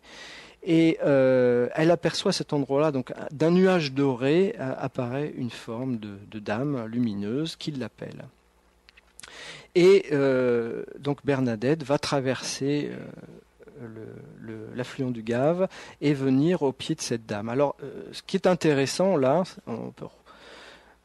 c'est que d'abord, elle est paralysée. Il y a une force paralysante qui joue sur elle, c'est-à-dire qu'à un moment donné, Bernadette veut prendre son rosaire et elle ne peut pas. Ensuite, il y a l'appel télépathique, c'est-à-dire que Bernadette va voir 17 fois la Dame lumineuse qui l'appelle télépathiquement. Là, elle ne lui a pas donné rendez-vous à telle heure, à tel jour, c'est à chaque fois, elle répond à un appel télépathique. Ensuite, Bernadette, à chaque fois qu'elle voit cette dame, est en état de conscience modifié. On s'en est rendu compte parce qu'à un moment donné, Bernadette tient une bougie et la bougie se consume et lui brûle la main. Et Bernadette ne bronche pas, elle est toujours dans son état extatique et elle n'a pas bronché comme ça a duré plusieurs minutes. Sa peau n'a pas été brûlée, elle n'a rien ressenti. Alors, ce qui est intéressant aussi, c'est que cette dame, elle ne l'appelle pas la Vierge. C'est que pendant toutes les premières apparitions, elle la qualifie d'un nom patois qui est Akero. Et Akero, ça veut dire cela, quoi. C'est pour désigner quelque chose dont on ne connaît pas l'origine. C'est indéfini, un terme d'indéfini. Akero. Elle l'appelle Akero. Elle il n'y a pas d'interaction avec la matière entre elle et cette dame. C'est-à-dire que cette dame qui ne bouge pas les pieds, qui bouge très peu, ne va jamais la toucher. À un moment donné, Bernadette lui propose un écritoire pour que la dame écrive son nom. La dame ne le fait pas. La dame lui confie un secret et elle lui dit de garder ce secret pour elle. Et effectivement, on n'aura jamais connaissance de ce secret de Lourdes, c'est bien dommage. Alors, là, on a une petite histoire parallèle qui est que Bernadette aurait confié sur une lettre ce secret au pape Léon XII et qu'un prêtre qui aurait eu accès aux archives du Vatican aurait eu connaissance de cette lettre mais qui n'aurait pas pu sortir des archives et ce prêtre aurait donné quelques indications à des gens et ce serait un secret prophétique. Alors, ce secret prophétique, bon, il tient en plusieurs parties qui sont pas très intéressantes, sauf quand même une phrase qui m'a sauté aux yeux, c'est que il prédit qu'à l'aube du XXIe siècle, les chrétiens et les musulmans se livreront à une guerre fratricide, qu'une bombe exploserait en Perse, qui ferait plus de 5 millions de morts. Voilà. Bon, la fiabilité de ce secret est vraiment médiocre. Bon, ceci étant, j'espère que ça n'arrivera pas en Iran. Alors, la salette lourde Fatima, chose amusante, ça se trouve sur une ligne droite. Alors, je ne vais pas rappeler l'orthothonie d'Aimé Michel. Je soutiendrai aucune thèse là-dessus, de peur de me tromper comme Aimé Michel. Mais c'est un détail amusant, effectivement. Vous avez la salette d'abord, ensuite Lourdes au milieu, et Fatima de l'autre côté, c'est sur une ligne droite. Toujours en France, quelques années plus tard, on a Pontmain, 1871. Alors là, ça c'est un petit village, tout petit village, qui se trouve à côté du Mont-Saint-Michel. On est encore en hiver, en pleine guerre entre Napoléon III et Guillaume Ier. Les troupes de la prussienne ont envahi la France et ils sont en train même d'envahir la Bretagne. Ils sont au Mans, ils sont à Laval. Donc on est en train de perdre la guerre, quoi. Donc Pontmain est un tout petit hameau d'une quinzaine de maisons. Et un soir, donc il a neigé, le ciel est pur, constellé d'étoiles, il fait très froid. Et à 18h, Eugène Barbedette, qui a 12 ans, tout d'un coup, avant de rentrer chez lui, s'aperçoit qu'au-dessus d'une maison voisine, il distingue une dame. Il appelle son frère, Joseph, qui voit la même chose. Donc là, il va y avoir tout d'un coup une effervescence. Il va y avoir 4 voyants principaux, donc deux jeunes filles qui vont se rajouter au groupe d'Eugène et de Joseph, et d'autres enfants encore. Et en fait, seuls les enfants vont voir ce qui se passe, les adultes ne verront rien. Donc les adultes vont se mettre autour des enfants, qui observent quoi ? Ils observent quand même quelque chose de très particulier, parce que pour une fois, la Vierge ou la Dame n'a pas sa fameuse tunique blanche, lumineuse, ou bleu ciel, etc. Elle a une tunique, parce qu'il fait nuit là, hein, et en plus, elle est dans le ciel nocturne. Elle a une tunique bleu indigo, très foncée, étoilée. Elle a un voile noir. Et en plus, elle est dans un cadre ovale qui est bleu foncé, ce qu'on appelle une mandorle. Alors, quand on cherche à comprendre pourquoi est-ce qu'elle est revêtue ainsi, il y a une explication qui tombe, c'est que les vierges qui sont dans la petite église de Pontmain, sont habillées ainsi et sont aussi dans une mandorle. Donc on peut penser que cette apparition a revêtu les signes locaux. Mais en tout cas, ce qui est incroyable, c'est que ces jeunes qui sont à peu près à 70 mètres de cette dame qui flotte en l'air à 10 mètres au-dessus du toit de la maison de Guy de Coq, qui est juste la maison en face. Donc on a estimé que la position des voyants était à 70 mètres. On est en pleine nuit, il n'y a pas d'éclairage. Ils observent une dame qui est habillée de vêtements très très foncés. Et bien malgré ça, ils voient absolument tous les détails des habits de cette dame et du visage de cette dame. C'est-à-dire qu'ils voient les plis du voile, ils voient les yeux, ils voient les dents, ils ont une vision absolument comme avec des jumelles, hein, est une vision anormale, parce qu'en pleine nuit, à 70 mètres de distance, quel que soit, je dirais, le type d'éclairage ou quelle que soit la taille de la Vierge, il n'aurait pas dû voir tout ça. Et cette Vierge est silencieuse, mais elle a un écriteau sous elle, et, au niveau de son corps, et sur cet écriteau blanc vont se positionner une par une des lettres qui vont former un message. Et les enfants vont épeler chaque lettre qui va s'installer. Et on a le message suivant. Mais priez mes enfants, Dieu vous exaucera en peu de temps, mon fils se laisse toucher. Alors il faut voir que ces enfants parlent patois, ils apprennent le français à l'école, mais ils sont très jeunes, donc ils font beaucoup de fautes de français, le français n'est pas leur langue naturelle, maternelle, et ils sont très mauvais en orthographe. Or dans cette phrase-là qu'ils épellent sans faire une seule faute, il y a quand même des tournures de phrases assez compliquées. Exaucera, un verbe au futur qui n'est pas simple, mais aussi placé en début de phrase, qui est pas coutumier dans la liturgie religieuse classique. Hein. On voit aucune phrase qui commence par mais d'habitude.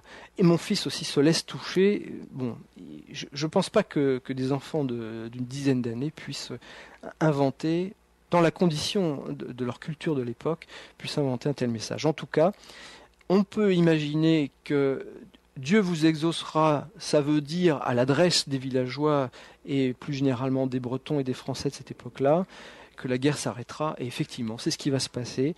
À l'étonnement de tout le monde, 5 jours plus tard, les Allemands vont rebrousser chemin. Alors, historiquement, il y a une explication. Hein. Historiquement, on a su pourquoi les Allemands avaient rebroussé chemin. C'est parce qu'il y avait une fatigue de leurs troupes, il y a des problèmes de logistique et tout ça. Mais pour les Français, en tout cas, c'était un miracle.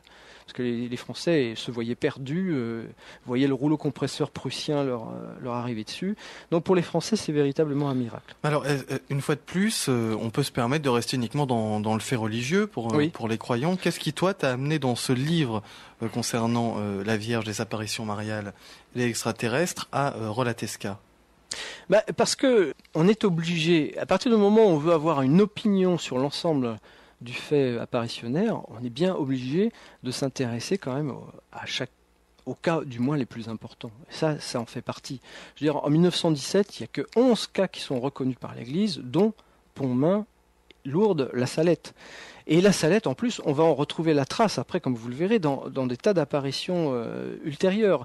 Donc c'est quand même des apparitions importantes. En plus, dans Pontmain, ce qui est marrant, là, c'est que le pape ne reconnaît pas l'apparition de Pontmain, il reconnaît la vision de Pontmain. Pour l'Église, donc, Pontmain est une vision et non pas une apparition. Alors, quelle est la différence ? Eh bien, je dirais que c'est la distance entre le voyant et la Vierge. À Pontmain, il y a 70 mètres. Dans les autres cas, il y a quelques centimètres, voire quelques mètres. Et donc, Pontmain, on a une vision. Pourquoi pas ? Alors, là aussi, est-ce un cas ovni ou pas ? Très peu d'indices ovni, hein, c'est ma conclusion. Peut-être aussi, encore une fois, une petite graine qui fera que Fatima, ensuite, pourra prendre et se développer quelques années plus tard. Sinon, effectivement, je ne vois pas trop de fait ovni là-dedans, mais en tout cas, je suis persuadé qu'il s'est là aussi passé quelque chose d'extraordinaire, de non-ordinaire. Alors maintenant, comment l'expliquer ? Là, est-ce que c'est un phénomène divin ? Est-ce que c'est un phénomène paranormal qui fait seulement intervenir des facultés psychiques ? Est-ce que c'est une intervention extérieure ? Une intervention de qui, de quoi ? Je ne sais pas, mais en tout cas, bon, c'était important quand même d'aller au fond des choses dans plusieurs types d'apparitions différents. Alors ensuite, encore une apparition différente, parce qu'elle n'est pas reconnue par l'Église, c'est Garabandal. Ça se passe en Espagne en 1961. On est dans la montagne, dans un petit village, encore une fois, et 4 fillettes qui ont une douzaine d'années, Conchita, Marie-Loli, Jacinta, Marie-Cruz, vont d'abord voir un ange sur le chemin, puis ensuite la Vierge. Et alors là, ce qui commence à différencier Garabandal des précédentes apparitions, c'est qu'ils vont voir la Vierge à plus de 2000 reprises et pendant 4 ans. Chaque jour, il y a au moins une apparition, quelquefois 2, quelquefois 3. Ça se passe parfois la nuit. Mais là, ce qui est vraiment... là, on arrive dans l'époque moderne, donc là, c'est intéressant parce qu'on commence à avoir des documents filmés et des photographies. Donc, allez sur YouTube, regardez les événements garabandales, vous verrez que ces fillettes, effectivement, sont très souvent en état de conscience modifié. Alors, il y a des marches extatiques, on les a nommées ainsi, c'est-à-dire qu'elles marchent la tête complètement cassée, le regard dirigé vers le ciel, le cou complètement cassé, elles marchent à toute vitesse, soit en avant, soit en arrière, ce qui est quand même très étonnant. Quelquefois elles tombent, alors elles tombent en restant complètement debout sans se plier, elles tombent d'une masse et elles se font pas mal, mais elles restent complètement en état extatique une fois tombées au sol. Quelquefois elles tombent à genoux, on entend leurs genoux claquer contre les pierres, enfin, c'est terrible, les gens sont affolés pour leur santé, mais en fait elles vont toujours très bien. Et là, on assiste à des tas de phénomènes qui sortent de l'ordinaire, des phénomènes de télépathie, des phénomènes de transe, des phénomènes de... alors il y a beaucoup de numéros de cirque aussi, c'est-à-dire qu'ils font bénir à l'apparition mariale, ils lui font bénir des objets pieux, des crucifix, des médaillons, des bagues, etc. Et ça à chaque fois. Et ces filles subissent une pression énorme, on le voit dans les films, c'est-à-dire que à chaque fois qu'elles sortent de leur maison, voilà les 4 jeunes filles... elles subissent une pression énorme parce qu'une foule de plus en plus importante les suivent à chaque pas. Au début, c'est 10 personnes, puis très vite 100 personnes, puis très vite 1000 personnes. Et ça va durer pendant 4 ou 5 ans. Et ça, chaque nuit, chaque jour. Alors, elles répètent des paroles de la Vierge, la foule derrière répète les paroles. Et les jeunes filles ne peuvent pas faire un geste sans qu'on les photographie, on les filme. Alors, il y a le miracle de l'hostie, ça c'est un an après, Conchita, la voyante principale, dit qu'un miracle va se produire, elle sort la nuit et une hostie apparaît sur sa langue. Alors ça a été filmé et les gens ont dit qu'effectivement ils avaient vu quelque chose grossir sur sa langue. Bon, quand on voit les photos, ça fait un peu ectoplasmique, hein, mais bon, ça s'est, semble-t-il, produit. Alors là, on arrive aussi aux prophéties de la Vierge qui arrivent plus tard, et qui, là aussi, sont assez traumatisantes, bien qu'elles soient beaucoup plus courtes que la Salette. La Vierge annonce qu'il y aurait d'abord un avertissement que tout le monde verrait, ensuite qu'il y aurait un grand miracle aussi, que tout le monde verrait, qu'à l'occasion de ce grand miracle, c'était l'occasion donnée au peuple de la terre pour se convertir, et que s'il ne se convertissait pas, eh bien, il y aurait ensuite le grand châtiment qui viendrait... alors, on ne sait pas ce que c'est, hein, Conchita ne révèle pas ce que c'est que ce grand châtiment, mais en tout cas, il frapperait la terre entière et ce serait catastrophique. Alors, ce qui est intéressant, c'est qu'on a, pour une fois, une indication ou mythe sur Garabandal, parce que, alors dans la littérature des Humites, ces auteurs qui se disent extraterrestres habitant la planète Tumo, eh bien, on trouve rien concernant les apparitions mariales. Par contre, on trouve un coup de téléphone, parce qu'il y a eu quelques coups de fil entre les Humites et les principaux récipiendaires espagnols, qui ont été, non pas enregistrés avec un magnétophone, mais qui ont été transcrits. Et là, on a quelque chose sur Garabandal. Parce que les Humites arrivent en plein Garabandal, parce qu'ils arrivent dans les années 60 en Espagne, et c'est Garabandal qui dure jusqu'en 65. Et les Humites disent, parce que les Espagnols au téléphone leur posent la question, qu'est-ce que vous pensez de l'apparition de la Vierge à Garabandal? Et les Humites répondent, c'est une imposture. Alors les Espagnols disent, mais oui, mais quand même, ils sont en état d'exaltation, il se passe des phénomènes, il y a de la télépathie, il se passe des choses surnaturelles, qu'est-ce que c'est? Et les Humites répondent, effectivement, il y a des phénomènes parapsychiques. Ce sont des phénomènes que vous ne connaissez pas encore, que vous ne maîtrisez pas, que vous n'expliquez pas, mais c'est un phénomène d'exaltation mystique qui donne cours à des phénomènes parapsychiques, mais ce n'est pas la Vierge qui apparaît. Bon, alors après, on en pense ce que l'on veut, mais on a cette indication. Alors, Garabandal échappe vraiment au schéma classique, parce que 2000 apparitions de la Vierge, qui finalement, sur ces 2000 apparitions, un discours quand même assez pauvre, à part son châtiment, son avertissement et son grand miracle qui intervient très tard, le discours de la Vierge est assez faible, hein, c'est faites pénitence. Bon, pourquoi pas. En tout cas, peut-on voir un signe ovni dans Garabandal? Personnellement, je n'en vois pas. Je vois effectivement un fait parapsychique, c'est-à-dire qu'il est fort probable qu'effectivement des facultés psychiques aient été mise en jeu chez les fillettes. Alors, on peut tout de suite parler là, d'attaquer ce que pourraient être ces faits parapsychiques. Eh bien, il y a quelque chose qui est connu par les psychologues qui s'appelle la vision édétique. Alors qu'est-ce que c'est la vision édétique? On appelle aussi métasthésis. C'est une hallucination causée par la réactualisation d'images perçues antérieurement et mémorisées. En fait, c'est un souvenir, une image, un souvenir que l'on a en mémoire, et qui tout d'un coup, un jour, va ressortir et prendre une forme, une espèce de forme objective qui va vous sembler être la réalité, alors qu'en fait, c'est juste une espèce de revécu de ce souvenir.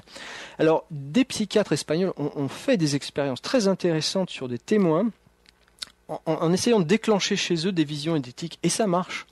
C'est-à-dire que quand on commence à suggérer à quelqu'un, par exemple, l'apparition d'un personnage au-dessus d'un arbre, par exemple, je sais pas, l'apparition de Louis XVI au-dessus d'un arbre, eh bien, dans quelques cas, la personne tout d'un coup va voir Louis XVI, va être persuadé de voir Louis XVI et va pouvoir en décrire tous les détails. Et on s'est aperçu que le phénomène de suggestion était important et marchait très bien sur les enfants. C'est-à-dire que, admettez qu'il y a un enfant qui tout d'un coup a ce phénomène qui lui arrive, de vision édétique, qui tout d'un coup croit voir quelque chose, eh bien cet enfant, en le décrivant aux autres enfants, par le pouvoir de la suggestion, va pouvoir aussi déclencher chez les autres enfants cette vision édétique. Donc on peut penser que nombre de mariophanies peuvent s'expliquer ainsi par cette vision édétique, et vision culturellement favorisée par l'existence du catholicisme en Europe. Ensuite, dans Garabandal, ça suffit pas, parce qu'après il faut expliquer la télépathie, il faut expliquer plein d'autres choses. Mais pourquoi pas? Pourquoi pas? On sait très bien, enfin on sait très bien, du moins, on sait que ces choses-là existent et du moins qu'il faudrait les étudier plus avant, mais pourquoi pas effectivement penser que ce sont des faits parapsychiques.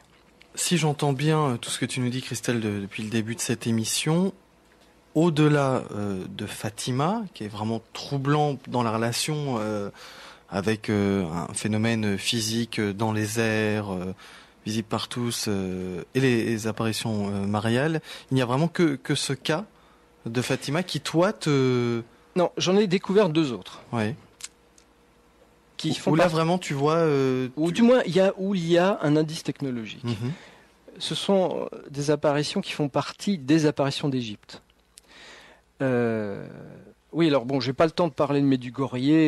Je voulais simplement dire que après avoir analysé Medjugorje de plus près, et notamment pris l'opinion de Joachim Boufflet, qui est un historien qui travaille pour l'Église, qui est consultant auprès des postulateurs pour la cause des saints, c'est-à-dire que quand l'Église veut canoniser un saint, elle fait appel à l'analyse historique et aux compétences de Joachim Boufflet, qui a des compétences extraordinaires, qui a écrit Les Faussaires de Dieu, justement, qui a écrit sur toutes les supercheries d'apparition mariale. Et Boufflet dit à propos de Medjugorje que c'est une supercherie.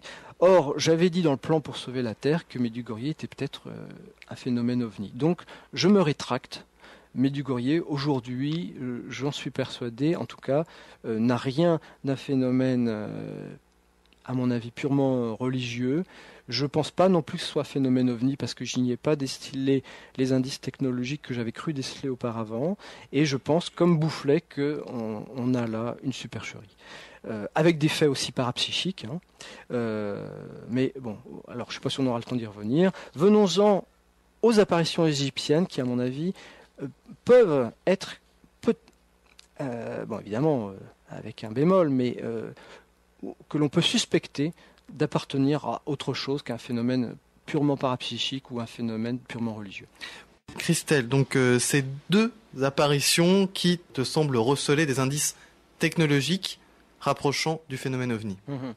Alors, nous sommes en 1968 dans la banlieue du Caire, dans un quartier qui s'appelle Zaytoun. Et nous sommes dans la rue Touman Bey. Dans cette rue, il y a une église orthodoxe copte, c'est-à-dire une église avec des dômes assez très ronds, très arrondis. En face de cette église, il y a un garage d'autobus. Et un soir, les gens qui travaillent dans ce garage, qui sont tous musulmans, aperçoivent une dame lumineuse sur le toit de l'église. Alors, ils pensent que c'est une religieuse qui veut se suicider. Donc, affolés, ils alertent la police, ils alertent le prêtre à l'intérieur de l'église, et ils font tout pour dire à la dame de descendre de là, et ils sont prêts à aller la chercher. Et puis ils se rendent compte bien vite quand même que cette dame a des particularités un peu qui sortent de l'ordinaire. Elle est lumineuse, et puis déjà sa taille, elle semble plus grande que l'ordinaire, et puis elle semble flotter, enfin bon. Et cette apparition nocturne d'une dame de lumière va se reproduire quasiment tous les soirs pendant 2 ans, et au moins pendant 3 ans, mais donc cette dame lumineuse va revenir quasiment systématiquement et va être vue par toute l'Égypte. Parce que très vite, les gens vont venir voir, et quand ils vont voir que le phénomène se reproduit chaque soir, eh bien chaque soir, on va avoir une foule immense. On a évalué entre 50 000 et 100 000 personnes chaque soir le nombre de spectateurs, de voyants de la Vierge. Et cela pendant plusieurs années. Alors, cette Vierge est totalement silencieuse. Elle apparaît quasiment à tout le monde, parce que quand on parle de vision sélective, effectivement, dans certains cas, il n'y a que les voyants qui voient la Vierge. Les témoins qui sont là, qui voient les voyants, eux ne voient pas la Vierge. Alors que dans ce cas, quasiment tout le monde, tous les spectateurs voient cette Vierge. Alors, elle semble glisser, de temps en temps, elle s'élève à 5 mètres de hauteur au-dessus des coupoles. Elle illumine, de temps en temps c'est les coupoles qui sont illuminées. Elle est en couleur, on distingue les couleurs de ses vêtements, on distingue très bien son visage. Elle bouge les bras, etc. À l'époque, en 68, tout le monde essaye de la photographier. Et en général, ça ne marche pas. Soit les appareils photos se bloquent, soit ça ne donne rien. Il y a beaucoup de journalistes de presse, de la presse américaine notamment, qui prennent des photos qui sont très déçus. Mais il y a certains photographes égyptiens qui vont pouvoir capturer l'image de la Vierge, et ça, on la trouve sur Internet très facilement. Zeytoun, Z-E-I-T-O-U-N, ou T-U-N avec l'orthographe anglo-saxonne. Et donc, on a là plusieurs photos de la Vierge. Ça commence à être intéressant. Alors, on a évidemment pensé à une supercherie, on a coupé le courant électrique dans le quartier, surtout que bon, l'Égypte est quand même à majorité musulmane, et voyez ça d'un mauvais œil. Il faut dire que les Coptes, il y a toujours eu, du moins, l'intégration copte dans la vie musulmane se fait de plus en plus difficilement. S'ils étaient 10%, ils représentaient à peu près 10% de la population il y a une trentaine d'années. Aujourd'hui, on se dirige vers le 1%. Il y a eu des guerres vraiment interreligieuses et les Coptes fuient l'Égypte. Donc, par exemple, les Coptes, un Copte n'a pas le droit de donner un ordre à un musulman. Donc, du fait, il n'y a pas de Coptes dans l'armée, etc., etc., etc. Donc, les musulmans voyaient ça quand même d'un mauvais œil, surtout le gouvernement. Donc, le gouvernement a tout fait pour faire en sorte que cette Vierge n'apparaisse plus. Donc ils ont coupé le courant dans l'église, enfin dans tout le quartier, ils ont rasé le palmier, parce que de temps en temps la Vierge apparaissait au-dessus d'un palmier, ils ont rasé le palmier, ils ont inspecté le toit de l'église, ils ont inspecté tout le quartier pour voir s'il y avait des dispositifs, enfin, ils ont fait des enquêtes, etc., etc., et la Vierge a continué d'apparaître. Alors, on raconte l'anecdote qu'un jour le maire du Caire est venu voir, et qu'il aurait dirigé le phare d'une moto de policier, qu'il aurait dirigé le phare sur la Vierge, et à ce moment-là, la Vierge aurait brillé encore plus, se serait agrandie, et le phare de la moto aurait explosé. Alors, pourquoi, pour moi, ça représente un indice technologique ? Eh bien, parce que 1968, c'est quand même, quand on regarde l'histoire, la découverte de l'holographie, des hologrammes en lumière blanche. C'est le docteur Benton qui, chez Polaroid, invente l'hologramme en lumière blanche. Mais, d'un autre côté, est-ce que la technologie de 1968 est capable de réaliser un personnage qui bouge en couleur, sans support, c'est-à-dire sans écran? Il n'y a pas de nuages, il n'y a pas de fumée, il n'y a rien. L'apparition est dans l'air. On peut la voir à 360 degrés, quel que soit l'endroit où on se trouve, on voit la Vierge. Et cette Vierge se déplace sur les toits de l'église, elle bénit la foule. Vraiment, elle se déplace, elle s'agenouille, etc., etc. Eh bien, non, l'holographie, en 1968, n'est pas capable de cela. Alors, voilà, qui en serait capable ?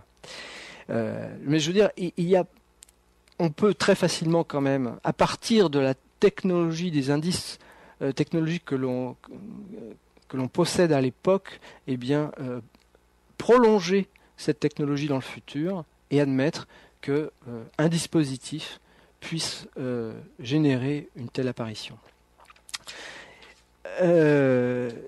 Très intéressant aussi, le même genre d'apparition qui vont se produire dans toute l'Égypte, dans des villes différentes, Choubra, même au Liban, mais la plus intéressante, c'est à Assiout, en l'an 2000. Et donc Assiout se trouve à 400 km au sud du Caire, quand on suit le Nil. Et Assiout, pareil, sur les toits d'une église copte orthodoxe, eh bien, va se manifester une Vierge lumineuse et silencieuse qui va revenir chaque soir pendant 2 ans. On estime à Assiout que 2 millions de personnes ont vu ces manifestations lumineuses. Et on est en l'an 2000, donc on est à l'heure du caméscope, et effectivement, la Vierge a été filmée. Et ces manifestations lumineuses à Assiout ont été filmées. Alors pour cela, pour voir ça sur Internet, il faut taper avec l'orthographe anglo-saxonne, c'est-à-dire Assiout, A2SIUT, et mettre Virgin, par exemple, à côté. Et il y a des extraits, on voit très bien la Vierge, enfin très bien. On la voit, elle est un peu fantomatique quand même, mais on la voit, elle écarte les bras, elle a un mouvement de tête avec ses bras, elle a un mouvement de tête et de bras, et puis tout d'un coup on voit une croix à sa place, et puis tout d'un coup elle reparaît. Et alors, les gens qui la voyaient distinguaient des couleurs très précises, distinguaient même à travers ses cavités naturelles, à travers ses yeux, à travers ses narines, distinguaient le ciel étoilé. Ça veut dire que non seulement ça veut dire qu'il n'y avait rien dans l'image derrière ses yeux et ses narines, mais ça voulait dire aussi que la vue des témoins était suffisamment perçante pour apercevoir ces détails, ce qui est quand même assez phénoménal. Or, malheureusement, les films ne retracent pas cette précision dans le détail. On voit des choses assez... on voit beaucoup de flashs lumineux, parce qu'effectivement, à Assiout, il n'y avait pas seulement la Vierge sur le toit, il n'y avait pas seulement aussi des vols de colombes dans le ciel, il y avait beaucoup de feux d'artifice lumineux au-dessus de l'église. Et là, encore une fois, on a coupé l'électricité dans tout le quartier, on a fait des fouilles, le gouvernement a remué ciel et terre pour que ça s'arrête, et ça ne s'est pas arrêté, ça a duré 2 ans. Alors, est-ce qu'en l'an 2000, l'homme était capable, je dirais, de générer un tel spectacle grâce à cette technologie ? Eh bien, moi, d'après mes sources, non. Bien qu'on ait fait quand même pas mal de progrès. Alors, on a fait des progrès dans les hologrammes, mais on arrive à faire des hologrammes beaucoup plus détaillés, mais toujours pas des films holographiques. C'est-à-dire qu'on fait des hologrammes fixes, et en plus qu'on ne peut pas voir à 360 degrés. On les voit sous un certain angle, ça marche, et puis il y a des angles morts. Par contre, en 2006, on a fait un progrès déterminant. Je ne me rappelle plus exactement. C'est l'université de Keio au Japon qui a réussi pour la première fois à générer un hologramme dans l'air sans écran. Parce qu'il faut bien dire qu'auparavant, pour obtenir une image en 3 dimensions dans l'air, il fallait un support, que ce soit de la fumée ou autre chose. Même les arcs-en-ciel ont un support dans le ciel qui sont les nuages.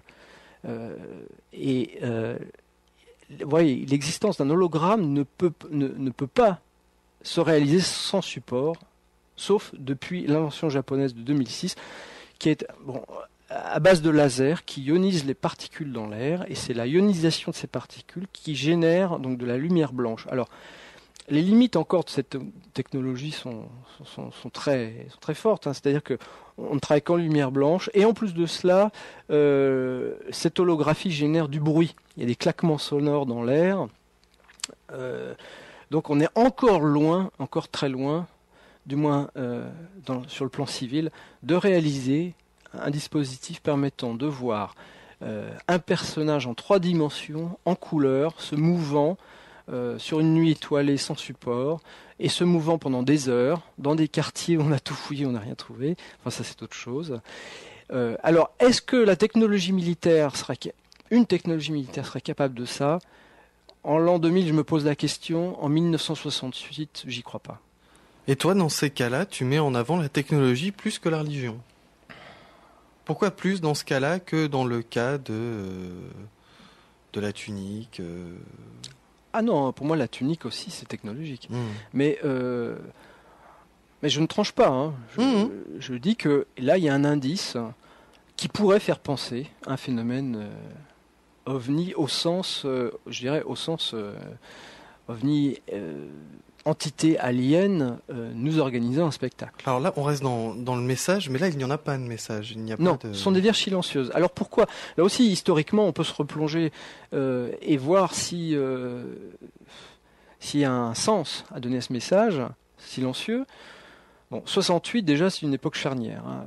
On est dans la guerre du Vietnam, l'offensive du Tet, là c'est un tournant dans la guerre du Vietnam. On est dans le printemps de Prague, très important aussi. On est dans la révolte étudiantine en France, bon ça c'est peut-être moins important, mais on est aussi au lendemain de la guerre des 6 jours et l'Égypte est mortifiée et craint des représailles israéliennes. Donc on est en tout cas un tournant de l'histoire. 68 c'est chargé hein, au niveau de l'humanité. On sent qu'il y a beaucoup de guerres, on est au cœur de conflits là. Et effectivement, pourquoi ne pas penser à une espèce de message d'apaisement des communautés à la fois religieuses, chrétiennes et musulmanes, un message d'apaisement aussi avec les juifs. On peut penser fortement à ça, un message d'apaisement, parce que Zaytoun, ça signifie olivier. L'olivier, c'est la paix. Donc, moi, je vois ça comme un message de paix. Hein. Ça n'a pas marché. Ça n'a pas marché parce que les Coptes ont continué à se faire, je dirais, à se faire maltraiter par la communauté musulmane. Les Coptes beaucoup ont fui l'Égypte. Donc, Zaytoun. Peut-être que, voyant que ça n'a pas marché, ils ont remis un coup à Asyut en l'an 2000, mais ça n'a toujours pas marché. Bon, on est toujours dans la même tragédie géopolitique et géoreligieuse. À travers ces considérations et ces exemples que tu nous donnes, tu estimes, toi, que toute apparition, et là pour le coup on va imaginer que ce sont des messages, qu'en fait tous ces êtres gérant de loin la Terre par des petits signes, sont positifs et ont des pensées positives pour l'être humain, parce que pour l'instant, finalement, les messages pour faire peur, c'est pour calmer un peu tout le monde. Arriver dans cette ville qui symbolise la paix, c'est aussi pour l'amitié et l'amour entre les peuples. Ça veut dire quoi? Ça veut dire qu'il n'y a qu'une seule espèce, entre guillemets, positive qui veille sur les humains? Est-ce que tu as trouvé des cas négatifs? Dans les apparitions de la Vierge, non, bien sûr que non. Les apparitions de la Vierge sont très souvent suivies de guérisons, de miracles positifs. Bon, ce qui ne veut pas dire pour ça que ce sont des faits vraiment surnaturels, mais en tout cas, c'est souvent des faits positifs qui s'en suivent. Bon, ceci étant, fait positif, attention, parce que quand il y a des messages traumatisants pour l'humanité, là, tout d'un coup, qu'est-ce que ça signifie? Et puis ces messages, on peut les remettre en question aussi. Par exemple, pour Fatima, on a beaucoup glosé autour des secrets de Fatima, du premier, du deuxième, et surtout du troisième secret, mais bon... Quand les historiens portugais se sont penchés sur la question, ils se sont rendus compte que, d'après les premières dépositions de Lucia, il n'y avait qu'un secret et il tenait en peu de mots. Alors comment ça a pu donner après trois grands secrets? Eh bien parce que après Lucia a été repris par l'Église, elle a écrit ses secrets bien après, sous la pression des jésuites. Alors le troisième secret, par exemple, ça a été une manipulation parce que, par exemple, il y a eu un faux troisième secret qui a été véhiculé par la presse d'extrême droite, un journal Neue Europa de Stuttgart en 1963, qui dans ce soi-disant troisième secret décrivait donc les efforts du pape qui aurait envoyé le troisième secret à Khrouchtchev et à Kennedy pour éviter une guerre nucléaire, etc. Donc un message très sombre, etc. Mais ensuite, quand ce troisième secret a été révélé par Jean-Paul II en l'an 2000, il s'agissait de tout à fait autre chose. Et en plus, quand on sait, d'après les historiens portugais là, en question, que en fait, au départ, il y avait pas de troisième secret, qu'il y avait que peu de mots. On peut même douter donc du message que Jean-Paul II nous a retransmis sur ce troisième secret. Donc effectivement, les apparitions de la Vierge donnent en général des signes positifs, mais donnent aussi des messages qui sont pas toujours très positifs et dont la lecture est assez ambiguë. Nous en arrivons donc, Christelle, à la conclusion de cette émission. On n'a fait que survoler le livre.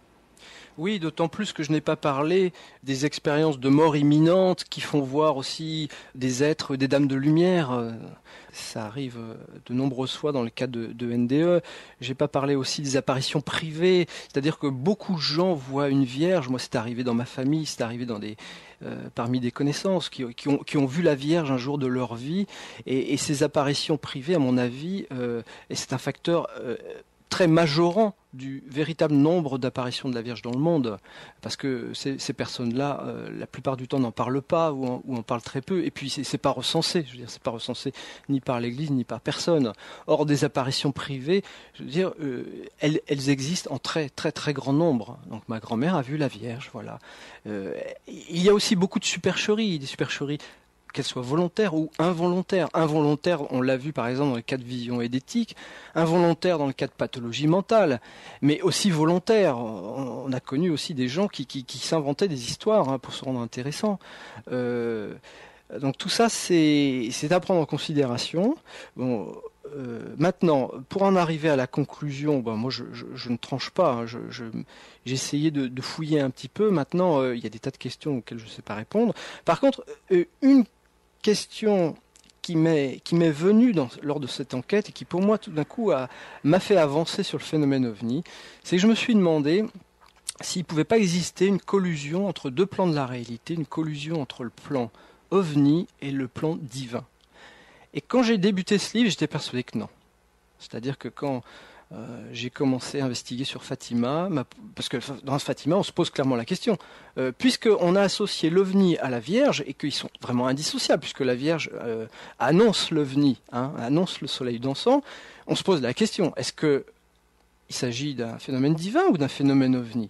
Et on voit que les deux sont à peu près exclusifs. Parce que si c'est un phénomène OVNI, alors on ne comprend pas pourquoi il y a la Vierge dedans.